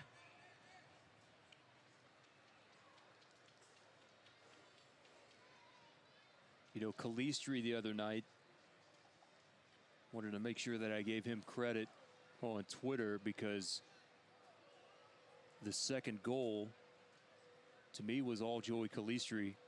Coach Vaught talks a lot about having a number of bodies in the box, but he wants movement from inside the box, and Calistri was the prime example of that. And you saw how it opened things up with his diagonal run in the box. It created the opportunity to lay the ball back to Kaffa, and then Kaffa, another great ball to Ian, who finished with the header.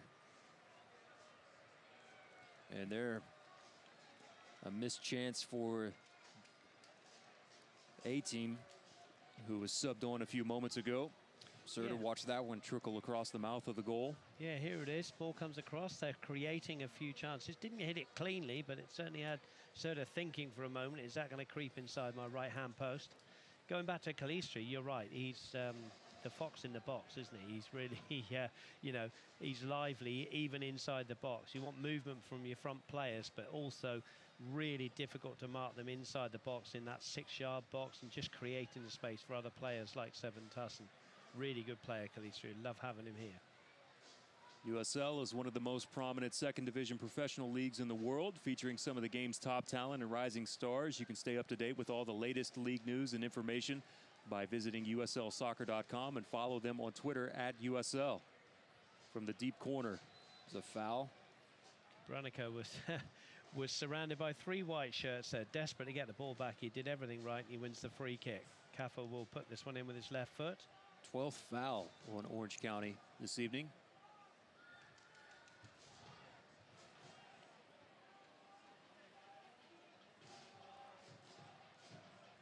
Current and former smokers, don't take any chance.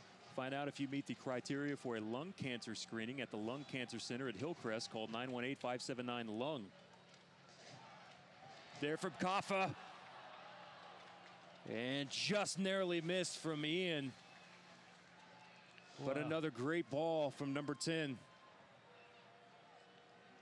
It was a wonderful ball into the box again. Lovely delivery there. Who's on the far post? That's a good save by the keeper. Great save by Lyon.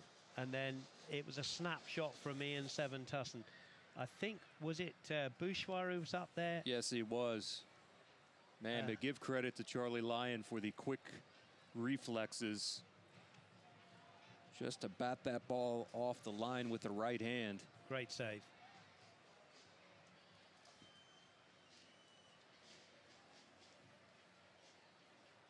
Lyon drafted in 15 by Seattle. Had 41 appearances for S2.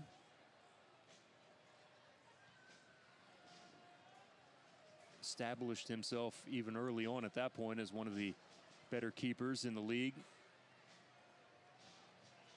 and has had a good year to start so far. Calistri collects it on a dead run. Joey Calistri slots it centrally and cleared out of the box by the defense, but Calistri with a full head of steam running on into the box. Really good run from Calistri. Maybe, I think he might have just had a smile to himself, said, should I have struck that with my left foot? But it was a great ball across there. It just wasn't anybody there. Good defending, but a great run from Calistri with those fresh legs. You know, the number of things that are running through your mind at that point. So easy to nitpick, but until you're in that moment, you have no idea.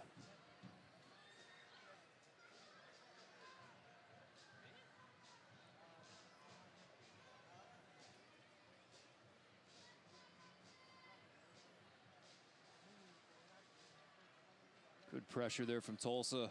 Frustrated there as Van Avik. Well, Van Avik, I'll say it again, has been kept very, very quiet, hasn't he? You know, in this second half, he had a great opening to the game, but he's been the top goal scorer, has been kept quiet. Well done, the Roughnecks, from that point of view. Corrales.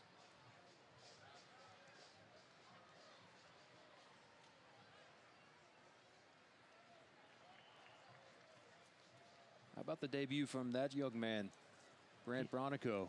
Yeah, it was a quiet start, wasn't it? He didn't have a lot of the ball in the first few minutes, but he's really been great in that midfield with Colin Fernandez, who presumably he knows from the Chicago Fire, so it was easy to slot him in, and those two have really got control of that midfield tonight. They've done really well. You know, he's also a teammate of Dekovic in Charlotte with the 49ers. Dekovic also on loan from the Chicago Fire.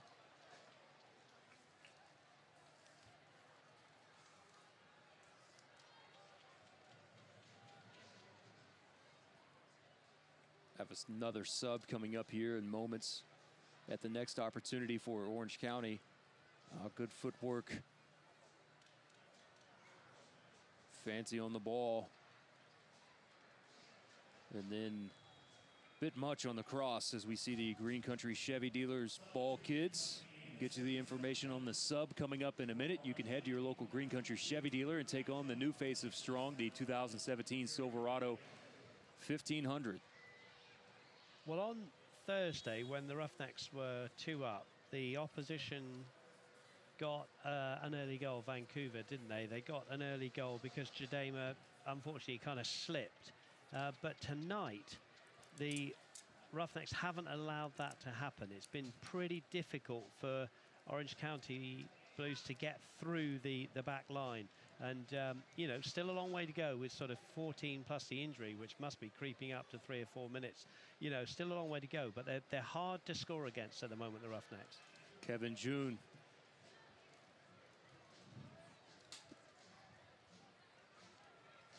Has made his way on. Local product from Irvine. He's been in Spain and Germany. Excited about Kevin June. Explosive winger, the youngster. And here he is setting himself up. Nice touch there in space from June to create that opportunity, and comes right onto the field and creates a chance. Certainly did. It was a good effort here. Gets it onto his favoured right. That was a good duck from the attacker as well to allow him to have the shot just wide. This game far from over. If Orange County were to get one now, it would be some last 10 minutes. Yeah, and they've had a bit more of the ball here as of late.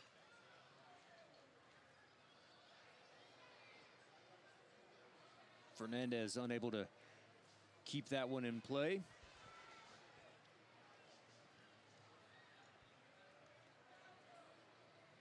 Switching fields to the opposite side. Good job by Brady Ballou. Brady's worked hard tonight. You've got to work hard and try and keep your place in this team now. There's good competition for places.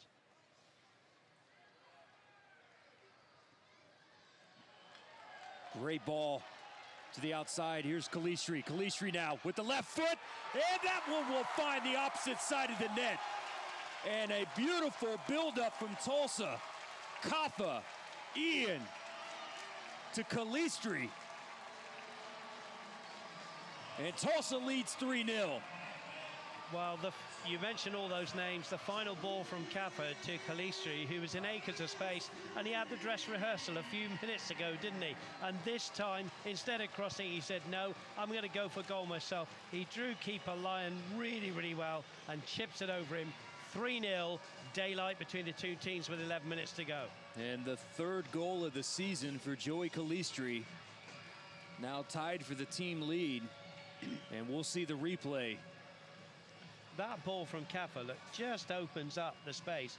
Calistri's quick here, gets it under control, thinks, has time to think, draws the keeper, who did everything right. Here it is again. He's got time to think. Now, am I going to cross it? No, I'm going to go for goal myself. Draw the keeper. Let's just dink it over him, 3-0. You mentioned drawing the keeper, and that's that one little touch to his right foot. Goes back to the left. Well, you saw the ball from Kaffa, but it was Ian winning another ball on one-touch Kaffa, or one-touch Ian, one-touch Kaffa, and then on to Calistri on the run. And that's 2 or 3 times that we've seen Calistri have a wide-open run here on the near side of the field. Yeah, I mean, Orange County have had to come out, haven't they, because they're 2-0 down, and it allows space in behind. And when you've got this man who's on the ball again with fresh legs, here we go again. Calistri to Kaffa. Kaffa running on now. Ballou to Ian. Ian there, and another! Svantusson with the brace on the night. And the floodgates have opened here at One Oak Field. 4-0. 2 goals in a minute. Ian Svantusson cannot stop scoring at the moment. He'll do it with his head. He'll do it with either foot. This time it was the right foot. He's already had 1 tonight in the first half. That's his 2nd on the night. A wonderful finish from Ian Svantusson. 4-0 to the Roughnecks. Wow. You see the graphic. 6 goals in 2 games between the big man and number 10. And it's Brady Ballou with that pass to Ian. Well, Brady Ballou will get the assist. Here it is. That's a great ball from Brady. And there's Ian. 1 touch. Bang. Man in form in front of goal. Kaffa's going to take a well-earned rest here, I think. He's just handing the captain's armband over. I believe he gave that to Modu, didn't he? I think he did. Yes, he did. There's Svantusson. I mean, he's just on form at the moment. He's really got himself into the season, as we said. He's come a long way. He's been coached well, obviously. And he's so powerful in the air. He's got that height. He's strong. You know, he's picked up a yellow card tonight because he goes in for tackles, but he can score goals with his feet as well. And he's hit 2 great shots tonight. And a well-deserved rest there for Kaffa. Paris G on for the Roughnecks.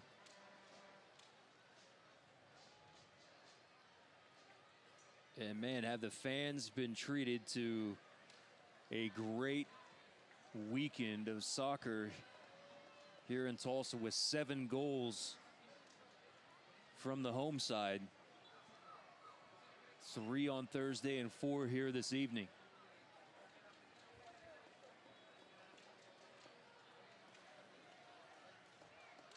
And a chance for more with a free kick here from Colin Fernandez.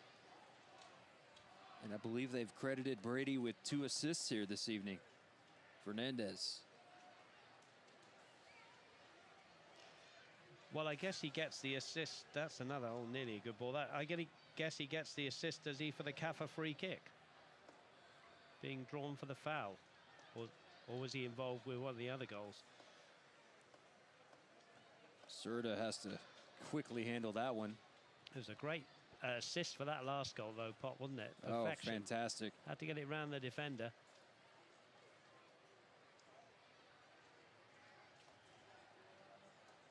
Fans, you can stay up to date with the latest on the USL news and information from around the league. Tune into USL Coast to Coast with Mike Watts Monday at 9 p.m. Eastern on Sirius XM FC Channel 85. Also, don't forget, Sirius XM FC will air the USL Game of the Week. Please check USLsoccer.com for dates and times. Orange County Blues have to come back to Oklahoma next Saturday, don't they? Take on the OKC Energy. You know, we get another look at Paris G. Both of us thought that he had a great game on Thursday evening. Yeah, he was one of the midfield too. And he did extremely well. There's Corrales. Unlucky there's Corrales. Fernandez.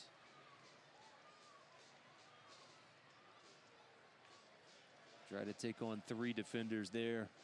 Did Colin. Do you know, Pop, 9 times out of 10, the man of the match goes to a goal scorer. And take nothing away from Ian Tussin, excuse me, if he ends up with the man of the match, well done, sir. But a man to me, and I'm sure you'll agree because we are just marvelling in his performance, is Mr. Corrales at left back. He has not put a foot wrong. He's been attacking. He's done well defending. I'd give him man of the match. And if you're the Roughnecks now, boy, you would like to maintain this clean sheet. Yeah.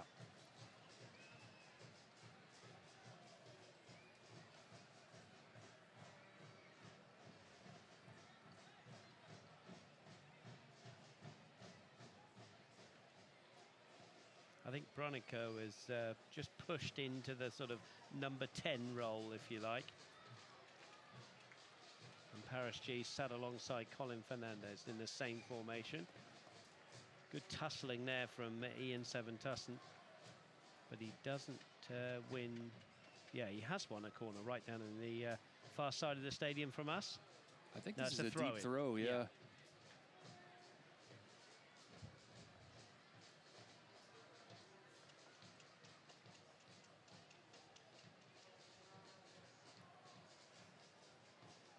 Lou goes short on the throw and then plays it off of one of the OC players. Bit of frustration coming in there. Ball thumped into one of the advertising hoardings on the far side. That's been a frustrating night, hasn't it, for Orange County? They haven't been able to penetrate the defence. Their best phase of the game was certainly early on. And then they've been hit by the third and fourth goal in the space of a minute. I think it was, Pop. It was couldn't have been much longer than a minute, could it, between those two goals? Yeah, the emotional high from the win last week over the rival at Los Dos in the home opener. To come on the road and open up this road trip and lose 4-0 like this.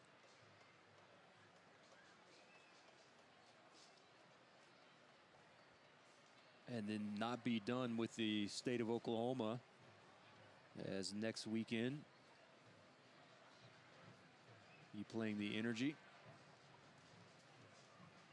Well, there's a lot going down in the corner there, but there's also a great chat between Bradley Bourgeois and Fernandez. They're hugging each other, chatting there. They are battling for the ball there, and they were chatting away there. It's all good stuff, but having a deep conversation. Soccer fans, Nike is an official sponsor of the USL. For more information, visit nikesoccer.com. Oh, Serta tested there. That was A-team. Serta's done everything right, hasn't he? Sometimes you're out of the game for long periods. Everything he's done tonight, he's done well. Competent performance. And at the moment, it's a clean sheet. He's still got about 5 minutes to go with the injury time. By the way, we want to remind the Roughnecks fans that Open Cup play on Wednesday night at the University of Tulsa. Roughnecks will host the OKC Energy Under-23 team. Kickoff at 7. All season ticket holders can exchange the exhibition game voucher located in the season ticket booklet for tickets to this match at no charge. So you can exchange your vouchers at guest services either tonight or the One Oak Field ticket office next week or at the match on Wednesday. If you're not a season ticket holder, the tickets are on sale for $10 each. Youth players can get a ticket for as little as $5. So come out and support the Roughnecks on Wednesday night in the Open Cup. And I know that's something that Coach Vaught has put a lot of pressure on his team to make a run here in the Open Cup. It's so important, isn't it? I mean, I've grown up with the FA Cup in England, and there's nothing better than a good cup run. You know, you're always disappointed when your team goes out of the cup. So it'll be great for the Roughnecks to do that. They were up against a pretty good under-23 OKC side, but I can tell you, having been at TU last night, Pop, the surface is absolutely 100% fantastic. Wonderful pitch over there at TU. Come down and watch them on Wednesday.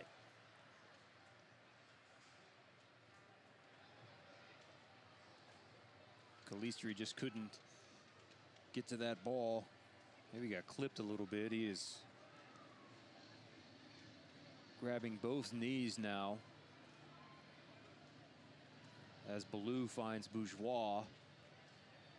Here's Ian now having to fight, and Orange County will swing it around the backside. Calistri looks okay now. We'll have 3 minutes added on here to the board. And without a doubt, the USL is one of the most prominent second division professional leagues in the world, featuring some of the game's top talent and rising stars. There you see the 3 minutes added. Stay up to date with all the latest league news and information by visiting uslsoccer.com and follow them on Twitter at USL. Thank you to everyone watching on 1334 tonight on Cox Your View, presented by Leisure Leagues.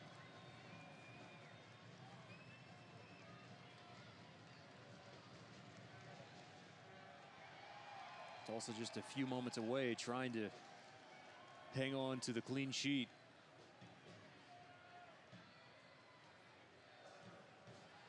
And just narrowly avoided. One of the best chances for the visitors of the whole game. Fernandez with the shot there. There he is. A right-footed shot. I think, to be fair, I think Serda may have had that covered. Let's see on the replay. He struck it well, tried to place it. I think Serda would have had that pop if it had been inside the post.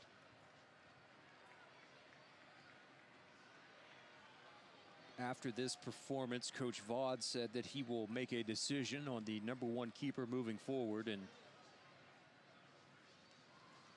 I think Tulsa's in good hands no matter which individual they pick, but right now all signs point towards Fabian Serda as being the #1 moving forward. What a luxury as a coach to have two very, very fine goalkeepers. I mean, we've said Byers has done absolutely nothing wrong. He was fantastic in the games that I saw him play. And, you know, he's the one having to sit over there. I noticed that they get on very well, and they encourage each other and, you know, shake hands with each other, high-five each other before the game and after the game. But Serda's done nothing wrong either. But what a luxury for the coach.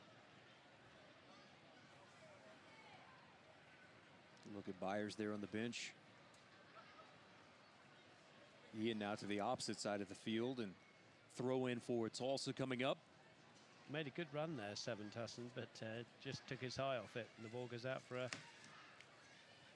Orange County throw. Well, this will be the last game here at home until May 27th, when T2 comes here to One Oak at 7:30. Again, on May 27th, the Roughnecks will be at Tulsa for the Open Cup Wednesday at TU, and then Sacramento next Saturday on the 20th, and at Reno 1868 on the 24th. Both of those are 9:30 starts here locally. So a two-game road trip coming up here in the middle of the month before they come back home to take on T2, and then have the first weekend in June off before having two more road games at Swope and then at San Antonio, and that will do it. A 4-0 victory for Tulsa here tonight over Orange County SC. And don't forget, tune into the USL Coast to Coast with Mike Watts on Monday at 9 p.m. Eastern on Sirius XM FC Channel 85. They will air the USL Game of the Week as well. Check out uslsoccer.com for dates and times. And USL Soccer brought to you by Nike Soccer, official sponsor of the USL. What a performance tonight. Really from good Tulsa, pop. Dave Saunders. Yeah, really good pop. 2 goals in each half. You know, they had to weather the storm early on. They didn't quite have to weather a sort of Orange County Blues storm in the second half. But, you know, they were determined all the game to keep a clean sheet. Seven Tussin's on fire, and with Kaffer in the team, you've always got someone who's going to score, you know, your free kicks, and you know, that pass he put in for Calistri. Calistri coming on, you know, after an hour of the game. That's just the last thing you want if you're the visitors' defence, because Calistri's on fire with those fresh legs. A great night. Hey, I know that Orange County fans may be a tad bit disappointed, but that team we saw in the first 20 minutes here this evening, I was pretty impressed with. I thought we were really in for a much closer game. As it's turned out, it looks like, a bit of a thrashing 4-0, but hey, they will come back from this. All right, we're going to toss it down to Angel Garcia, who's down on the pitch level for our Spanish-speaking fans, who has Dave Vaudril standing by. Angel, go ahead and take it away. Buenas noches, David. Enhorabuena por la victoria. Sí, yo creo que la primera 10-12 minutos quizás ellos van a anotar un gol y quizás era un partido diferente.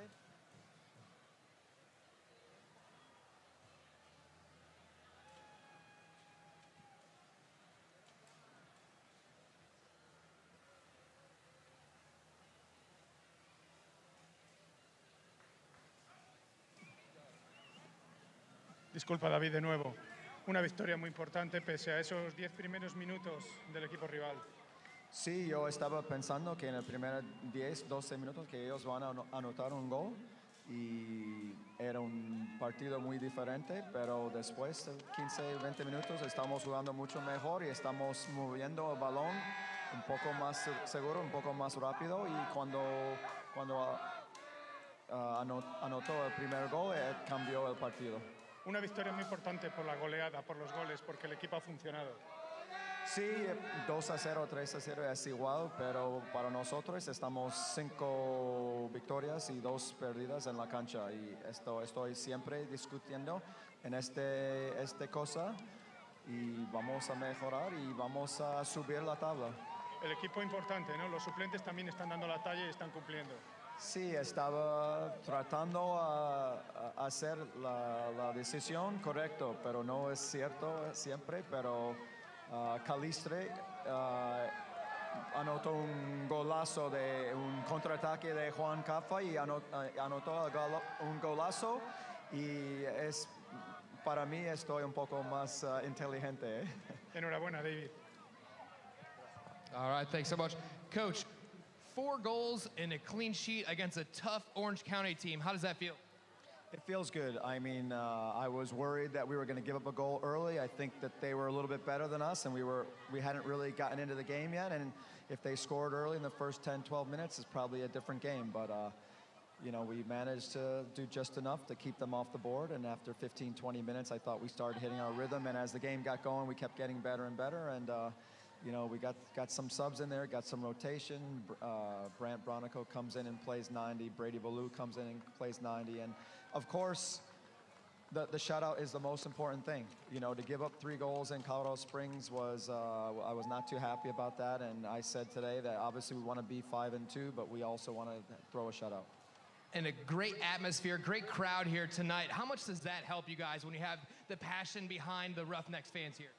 Yeah, it's always like, we want to create that connection, and we know every game is getting better and better, and we hope that the fans are enjoying themselves. And I hope 4 great goals, they really enjoyed themselves, and we just expect it to keep building.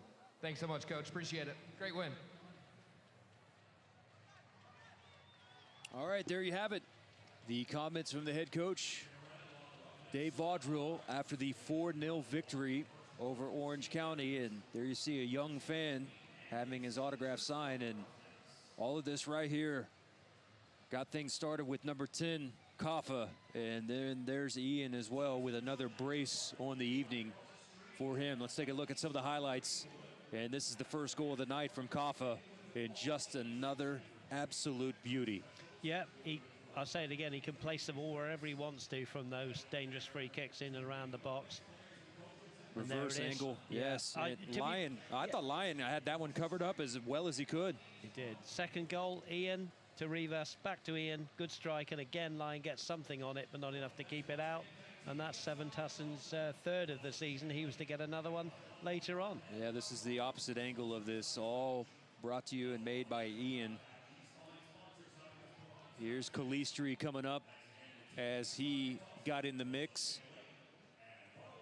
As soon as we see the shower from Ian. It's expensive, that beer, isn't it? The roustabouts celebrating. He's had 2 showers in the last 2 games, has Ian, and I don't think he minds one bit. No, he's a man in form. Here's Ian to Kaffa and to Calistri. Calistri had a dress rehearsal a few minutes earlier, but that was quality. We said in commentary, he drew the keeper, right foot, left foot, and he just chips him. Here it is again. Look, he's got time. He's thinking, what am I going to do? Yeah, here's the keeper. I'll chip it over him. Another man is in form. Calistri came on midway through the second half. And here's the second assist of the night from Brady Ballou. And Svantassen finishes on the backside of the net. Comes over and gets a big hug from Brady Ballou. One final look at it, Dave. Yeah, great ball from Brady. Perfection. And there's Svantassen. He says, I'm the man in form. I'm going to strike that one. Home he goes. His second of the night. 4 goals for him this season. And that's good signs for Tulsa Roughnecks. How about this? 6 points for 2 games in the weekend. The first time that's happened here in 3 years for the Roughnecks. That is a wonderful stat, isn't it? They needed to come, you know, keep the ball rolling, as it were, from Thursday night. They've done that. And also, of course, it's the first time this season they've gone 2 wins on the bounce. So that's great. Fans, Wednesday night, Lamar Hunt U.S. Open Cup. Wednesday night, University of Tulsa Soccer and Track Stadium. Get out and support this team as we welcome in the under-23 Oklahoma City Energy team. Tickets are $10 if you're not a season ticket holder, and if you're a youth soccer player, you can get tickets for $5. Come support the Roughnecks on Wednesday night in the U.S. Open Cup. Final thoughts? I want to say thank you to the production crew for helping make everything possible. The camera angles tonight, you guys are the best in this league at putting on this type of production. We cannot do this without you. And to one of the amazing backdrops, one of the best backdrops in all of USL, downtown Tulsa. For my partner, Dave Saunders, I'm Jeremy Poplin. Roughnecks win 4-0 tonight over Orange County SC. Have a good night from all of us here at One Oak Field.